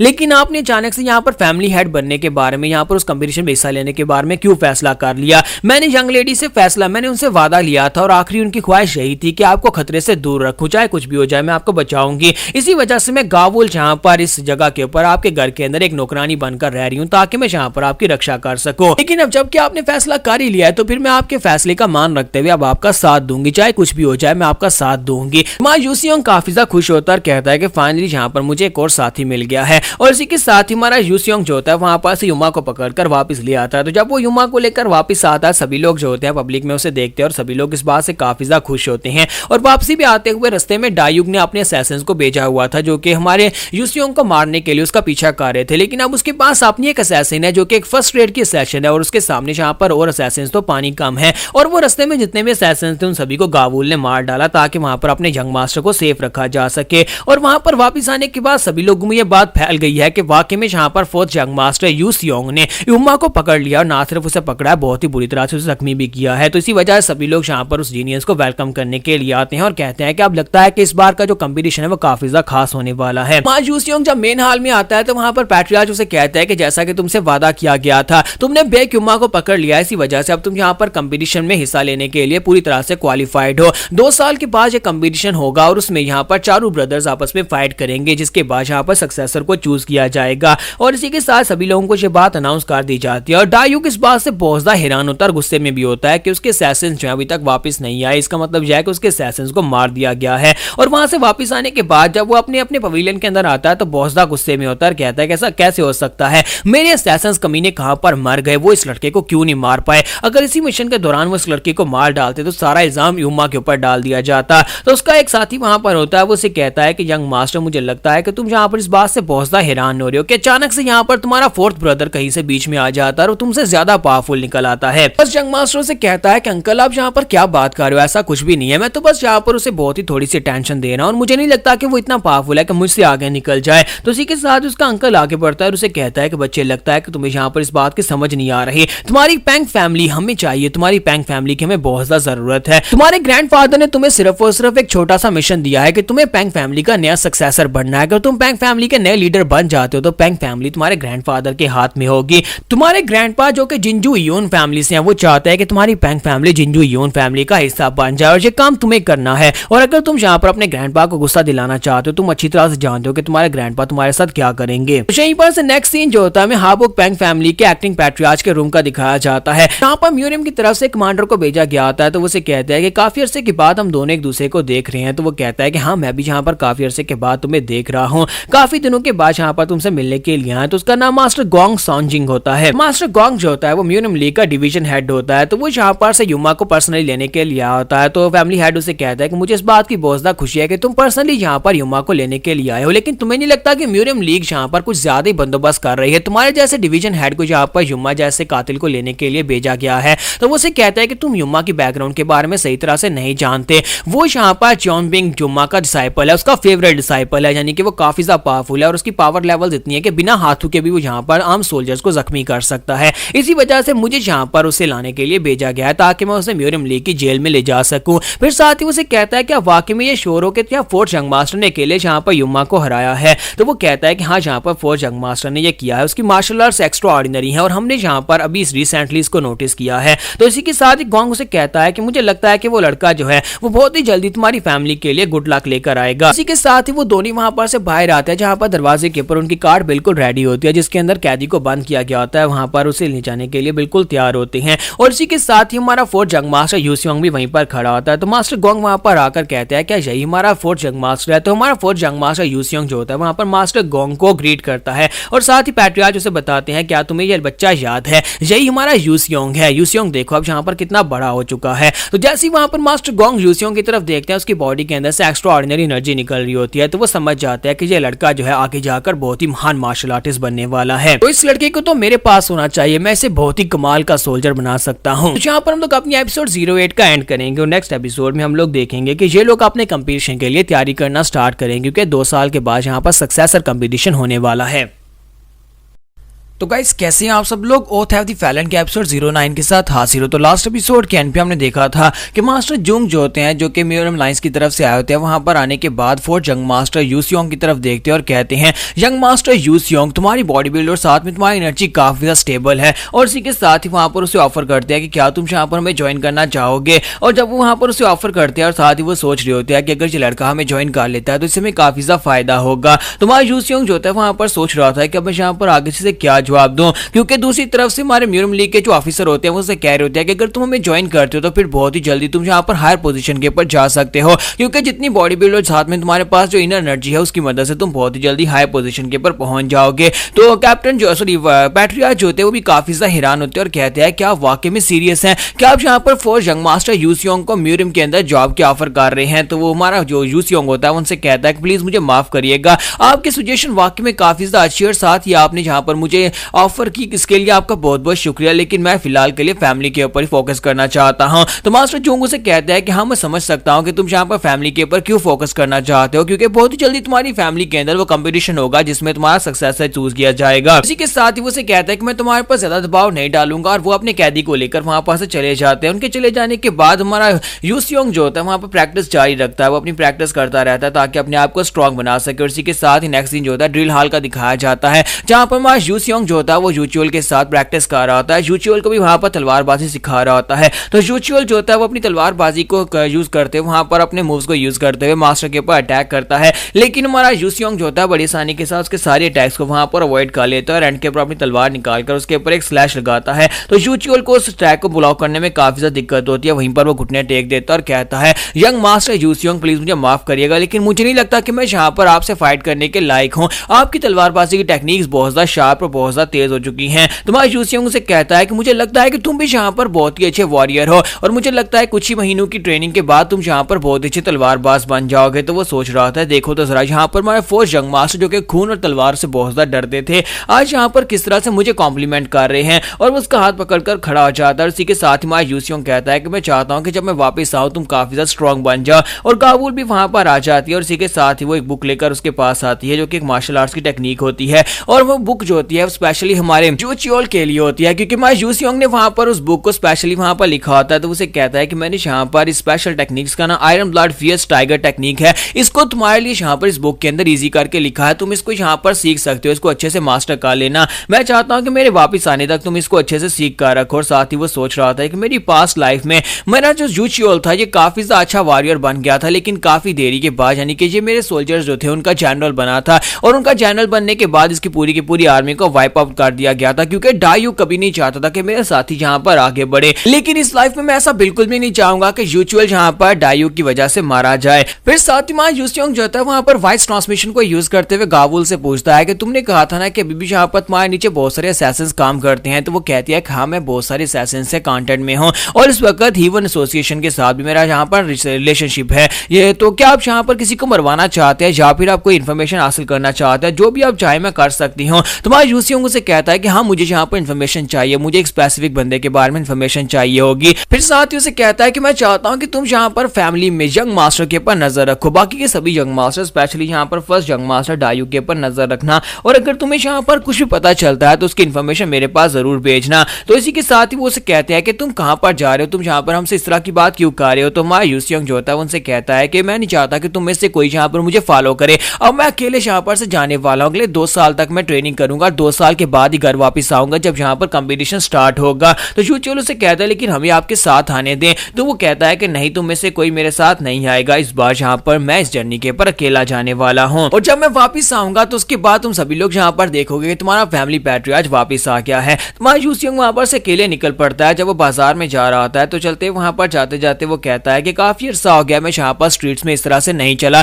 जब से मैं यहाँ पर रिनकार्नेट हुआ हूँ तब से मैं यहाँ पर नहीं आया, क्योंकि अभी तक यहाँ पर मेरे पास कोई भी ब्रेक का समय नहीं था कि मैं यहाँ पर आकर बाजार में घूम सकता। मेरे पास यहाँ पर मेहनत करने के अलावा और कुछ भी नहीं था, क्योंकि ये बॉडी बहुत ज्यादा कमजोर थी और इसे ट्रेन करने के लिए मुझे सब कुछ करना पड़ा। फिर साथ ही वो कहता है कि मुझे थोड़ी भूख लग रही है, तो चलो चलकर किसी जगह के ऊपर बैठकर अच्छा खाना खाते हैं और साथ ही वाइन पीते हैं। और इसी के साथ ही जैसे वहां पर हमारा यूसियोंग जो होता है आगे बढ़ने लगता है, तो वहां पर वो ढूंढ रहा था कि जहां पर आसपास कोई ना कोई होटल जरूर होगा जहां पर अच्छी वाइन मिलती होगी। तो जब वो आगे बढ़ता है तो उसके पास एक बंदा गुजर कर जाता है, तो यही बंदा जो होता है ये मैग्यू है। तो जब वो उसके पास से गुजरता है तो यूसियोंग को एक झटका लगता है। यूसियोंग जो होता है वहीं पर उसके हाथ से उसके कॉइन्स भी गिर जाते हैं और वो कहता है कि नहीं, ये बिल्कुल भी नहीं हो सकता। डीमन सेक्टर का लीडर मैग्यू यहाँ पर क्या कर रहा है, उसका यहाँ पर क्या काम है? और वो जल्दी से पीछे की तरफ घूमकर देखता है और कहता है कि मुझे इस बात में कोई शक नहीं है, ये वही है, क्योंकि मुझे यहाँ पर अंदर से महसूस हो रहा है ये वही हो सकता है, लेकिन इसका यहाँ पर क्या काम है? तो हमारा जो यंग मास्टर होता है पीछे की तरफ घूमता है और उसके पीछे जाने की कोशिश करता है और कहता है कि अगर मैं यहाँ पर इसे इसी जगह पर मार डालता हूँ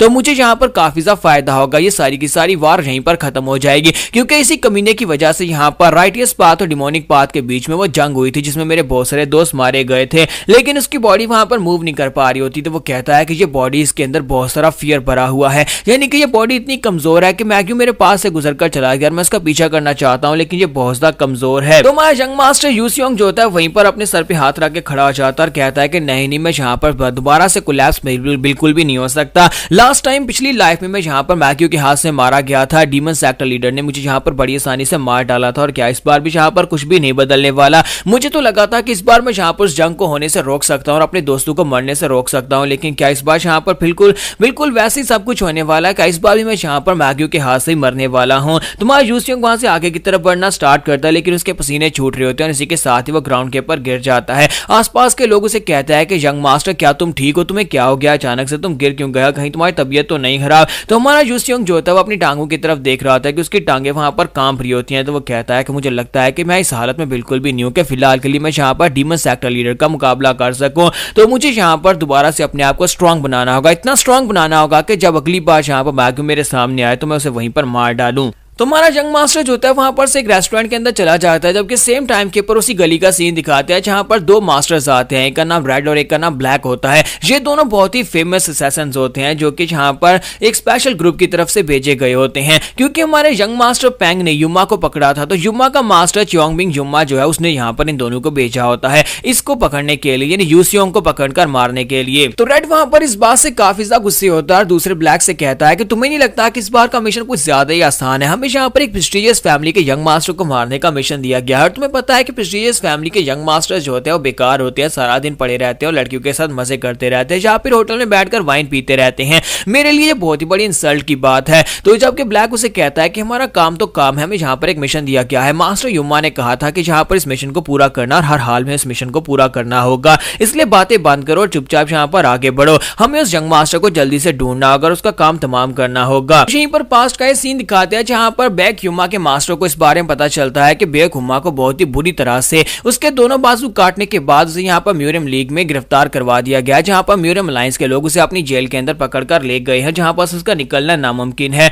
तो इस बात से वो बंदा बहुत गुस्सा होता है, यानी मास्टर ह्यूमा जो होते हैं इस बात से बहुत गुस्सा होते हैं और कहते हैं कि ये कमीने हाबुक पेंग फैमिली के लोग जहां पर मेरे डिसाइपल के साथ ये सब कुछ करेंगे, मुझे इस बात का बिल्कुल भी आइडिया नहीं था। और साथ ही वो कहता है कि उस कमीने जिसने भी जहां पर मेरे फेवरेट डिसाइपल के दोनों बाजू काटे और साथ उसे गिरफ्तार करवाया है, मैं चाहता हूं कि उसको मार दिया जाए। और साथ ही वहां पर रेड और ब्लैक मास्टर्स को बुलाता और कहता है कि तुम्हें जाकर पेंग फैमिली के 4 यंग मास्टर यूसियोंग की जान लेनी है। तो इसी के साथ ही रेड और ब्लैक जो होते हैं उसी रेस्टोरेंट के अंदर पहुंच जाता है, जहां पर हमारा यंग मास्टर यूसियोंग बैठा वाइन पी रहा होता है। तो इसी के साथ ही वो दोनों वहां पर दरवाजे के ऊपर किक मारते हैं और अंदर आ जाते हैं। तो अंदर मौजूद सभी लोग इस बात से बहुत ज्यादा घबरा जाते हैं कि ये कौन लोग आ गए जो आकर मुश्किल क्रिएट कर रहे हैं। तो रेड इसी के साथ ही वहां पर सामने की तरफ देखता और कहता है कि ब्लैक वो देखो, मुझे लगता है कि मुझे वो लड़का मिल गया, क्योंकि बाकी सभी में से वही जहां पर ज्यादा शांत बैठा है, तो मुझे लगता है कि वही हमारा टारगेट है। तो यहाँ पर हमारी एपिसोड 09 का एंड होगा। नेक्स्ट एपिसोड में देखेंगे क्या हमारा यूसियोंग जहां पर रेड एंड ब्लैक मास्टर्स दोनों को हरा पाएगा या फिर जहां पर बुरी तरह जख्मी होगा।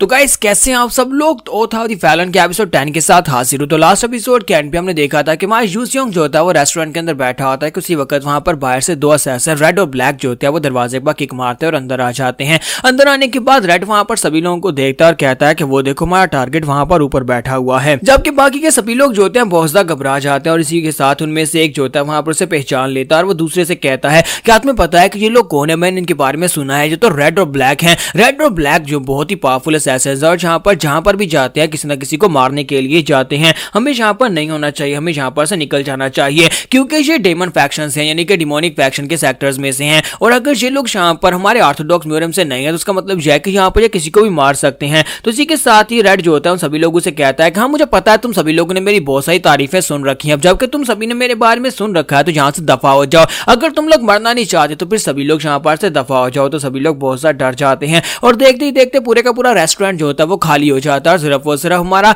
यूसियोंग वहां पर बैठा रह जाता है। तो इसी के साथ ही वो आगे बढ़ता है और उसे कहता है कि तुम्हारी बिल्ड और तुम्हारी कॉस्ट्यूम को देखने के बाद मुझे यहाँ पर अंदाजा हो गया है कि तुम यहाँ पर पेंग फैमिली से हो। तो लड़के क्या तुम वाकई में पेंग फैमिली के सबसे यंगेस्ट यंग मास्टर हाबुक यूसियोंग हो। तुम्हारा यूसियोंग जो होता है वहां पर सिर्फ बैठकर वाइन पी रहा था और उसके नूडल्स उसके मुंह के सामने पड़े होते हैं और उसने खाए नहीं होते। तो रेड जो होता है वो कहता है कि ये क्या तुमने अभी तक खाने को टच भी नहीं किया, तो चलो मैं इस खाने को खा लेता हूँ। इसी के साथ ही वो नूडल्स को उठाकर वहां पर खाना शुरू कर देता है और कहता है कि वैसे भी यहाँ पर एम्प्टी स्टमक एक यंग मास्टर को पीटना मुझे बिल्कुल भी अच्छा नहीं लगेगा, यहाँ पर खाना खाने के बाद तुम्हें मारेंगे। और इसी के साथ ही वो खाना खा रहा होता है। तो वहां पर नूडल्स खाने के बाद वो कहता है कि अब जबकि मैंने यहाँ पर नूडल्स को खा लिया है तो फिर मुझे लगता है कि अब यहाँ पर इसकी शुरुआत करते हैं। और साथ ही अपना मुंह पोंछने के साथ वो अपने हाथ जो होते हैं वो माय यूसियोंग के कपड़ों के साथ साफ कर रहा था और उसे कहता है कि लड़के अब यहाँ पर तुम्हारी बारी है, आप बताओ कि तुम्हें यहाँ पर किस तरह से मारा जाए। जबकि माय यूसियोंग उसे कहता है कि मेरा सर दर्द कर रहा है और यहाँ पर डीमन सेक्टर का सेक्टर लीडर जो है मेरे हाथ से निकल कर चलाएगा, जिसकी वजह से मेरी हालत काफी ज्यादा खराब है, मैं बहुत ज्यादा गुस्से में हूँ,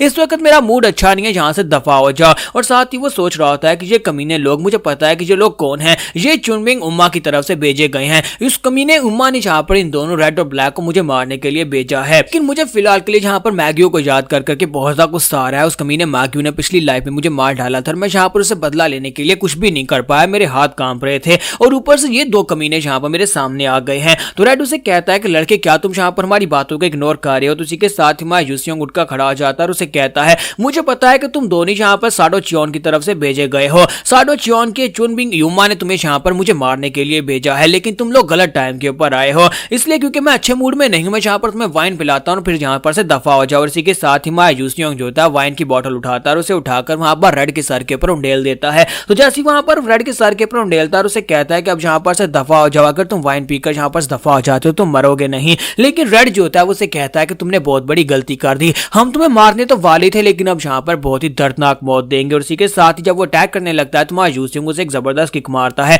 तो जैसे ही वो घुटने के साथ अटैक करता है तो उसी के साथ ही रेड उड़ता हुआ काफी दूर गिरता है और इसी के साथ ही ब्लैक अपनी तलवार लेकर वहीं पर से उसके ऊपर अटैक कर देता है। तो हमारा यूसियोंग जो होता है उसके अटैक को अवॉइड कर लेता है, वो अपनी पावर्स को यूज करते हुए पीछे वाली साइड से निकलता है और साथ ही उसके ऊपर यहाँ पर अपनी पाम के साथ अटैक करता है। और जब उसे अटैक करता है तो उसी के साथ ही ब्लैक भी उड़ता हुआ पीछे वाली दीवार के साथ जाकर टकराता है। तो रेड और ब्लैक जो होता है दोनों वहां पे पीछे गिर जाते हैं। तो उसके बाद रेड उठ कर खड़ा होता है और उसे कहता है कि हमें तो लगा था कि पैंग फैमिली का फोर्थ जंग मास्टर कमजोर सा लड़का है, लेकिन ये तो काफी ज्यादा स्पेशल निकला। और जरा इसकी की पावर तो देखो, इसकी की पावर की अमाउंट जो है वो हमारी अमाउंट से भी ज्यादा लग रही है। लगता है कि मिशन इतना भी सिंपल नहीं होने वाला। और इसी के साथ हमारा यूसियोंग जो होता है वो आगे की तरफ बढ़ता है, जबकि रेड कहता है अब यहाँ पर काफी ज्यादा मजा आने वाला है, चलो फिर यहाँ पर अपने डुअल आर्ट्स को यूज करते हैं। और इसी के साथ वो भी अपने वेपन्स निकाल लेते हैं। तो रेड के पास एक बड़ी सी विप होती है, वो अपना बड़ा सा हंटर निकालता है और उसे वहां पर लहराकर हमारे यूसियोंग के ऊपर अटैक करना स्टार्ट करता है। जबकि हमारा यूसियोंग ऊपर की तरफ जंप कर जाता है। ऊपर की तरफ जंप करने के बाद अपनी तलवार निकालता है और सीधा रेड के ऊपर अटैक करने के लिए उसके करीब पहुंच जाता है।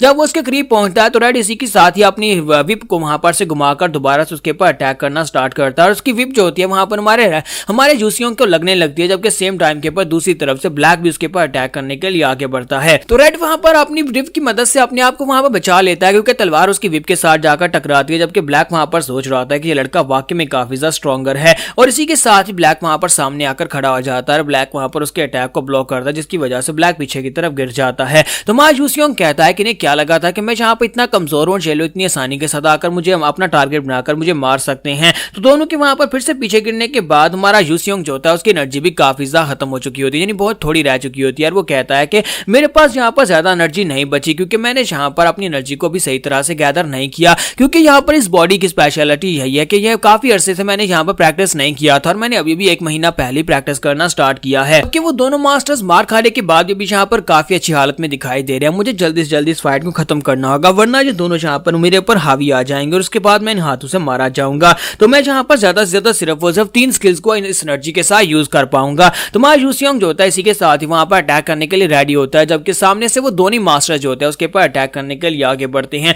तो ब्लैक जो होता है वो सीधा जाकर अपनी तलवार उसकी तलवार के साथ टकराता है, जबकि रेड साइड के ऊपर से अपना हंटर लेकर अपने हंटर को घुमाकर उसके ऊपर अटैक करता है। तो जब वो साइड के ऊपर से उसके ऊपर अटैक कराता है तो हमारे यूसियोंग को दोनों के अटैक्स को सेम टाइम के ऊपर ब्लॉक करना पड़ रहा होता है। लेकिन इसी के साथ ही हमारा यूसियोंग जो होता है उसके हंटर को अपनी तलवार के साथ लपेट लेता है, या फिर ये कह लो कि रेड जो होता है अपने हंटर को उसकी तलवार के ऊपर लपेट कर उसको वहां पर ब्लॉक करता है, जबकि दूसरी तरफ से ब्लैक पीछे से निकल आता है और उसकी तलवार उसके पास से छीनने के बाद वो अपनी तलवार के साथ उसके ऊपर अटैक करता है। तो हमारा यूसियोंग अपने बाजू के ऊपर लगे हुए लोहे के कड़े के साथ उसके अटैक को ब्लॉक करता है और कहता है कि इन ट्विंस की जो कंबाइन अटैक्स हैं वो तो वाकई में काफी ज्यादा स्पेशल है। ये दोनों यहाँ पर स्पेशल अटैक्स कर रहे हैं, जिसकी वजह से मेरे लिए काफी ज्यादा दिक्कत है दोनों को एक साथ हराने में। और साथ ही वो ग्राउंड के ऊपर जोरदार पाव मारता है, जिसकी वजह से बहुत सारी एनर्जी निकलती है और दोनों वहां पर से पीछे की तरफ हट जाते हैं। लेकिन हमारा यूसियोंग को दिखाता है कि हमारा यूसियोंग खुद भी वहां पर काफी बुरी हालत में होता है और बुरी तरह जख्मी होता है। तो वो कहता है कि मेरी इंजरीज तो काफी ज्यादा सीरियस लग रही हैं और मुझे लगता है कि अगर इसी तरह चलता रहा तो मैं ज्यादा देर तक नहीं टिक पाऊंगा। और रेड कहता है कि लड़के तुम वाकई में काफी ज्यादा बेहतर हो, लेकिन तुम अभी यहाँ पर बिल्कुल भी अच्छी शेप में दिखाई नहीं दे रहे। तुम्हें यहाँ पर मरना तो होगा ही, तुम यहाँ पर अभी मरो या फिर बाद में मरो, क्योंकि तुम यहाँ पर मरोगे सही। तो ब्लैक रेड से कहता है कि तुम यहाँ पर इतने ज्यादा केयरलेस कैसे हो सकते हो, चाहे टारगेट कमजोर ही क्यों ना हो, हमें यहाँ पर सावधानी बरतनी चाहिए। तो रेड कहता है कि हाँ ठीक है अब यहाँ पर बातें करना बंद करो, चलो यहाँ पर अटैक करते हैं और इस काम को खत्म करते हैं, क्योंकि मुझे भूख भी लग रही है। और वो बड़ी तेजी के साथ फिर से अटैक करने के लिए आगे बढ़ते हैं। जबकि हमारा यूसियोंग वहां पर अपनी पास मेमोरीज को याद कर रहा था, क्या सब कुछ यहाँ पर खत्म होने वाला है, क्या मैं यहाँ पर इन्हीं लोगों के हाथ से फिर से मर जाऊंगा। लेकिन इस बार मुझे यहाँ पर दूसरा मौका नहीं मिलने वाला, मैं दोबारा से किसी की बॉडी के अंदर रीइंकार्नेट नहीं हो पाऊंगा। और इसी के साथ ही हमारा यूसियोंग वहां पर अपनी बची कुची पावर्स को गैदर करता है। तो जैसे ही वहां पर रेड सामने से अपने हंटर के साथ उसके ऊपर अटैक करता है तो उसके हंटर को वहां पर ब्लॉक करता है। उसको ब्लॉक करने के साथ उसी के हंटर को पीछे की तरफ थ्रो करता है, जिसकी वजह से रेड का हंटर जो होता है उसी की गर्दन के ऊपर जाकर लगता है, जिसकी वजह से रेड जो होता है वहां पर उसकी गर्दन कट जाती है और दूसरी तरफ से ब्लैक जो होता है वो आगे बढ़ रहा होता है। तो हमारा यूसियोंग जो होता है ब्लैक के ऊपर भी स्ट्राइक लगाता है, क्योंकि उसका ध्यान थोड़ी देर के लिए भटक गया था रेड की तरफ देखकर। जब उसके ऊपर स्ट्राइक लगती है तो उसकी बॉडी भी सैंडर से 2 हिस्सों में कट जाती है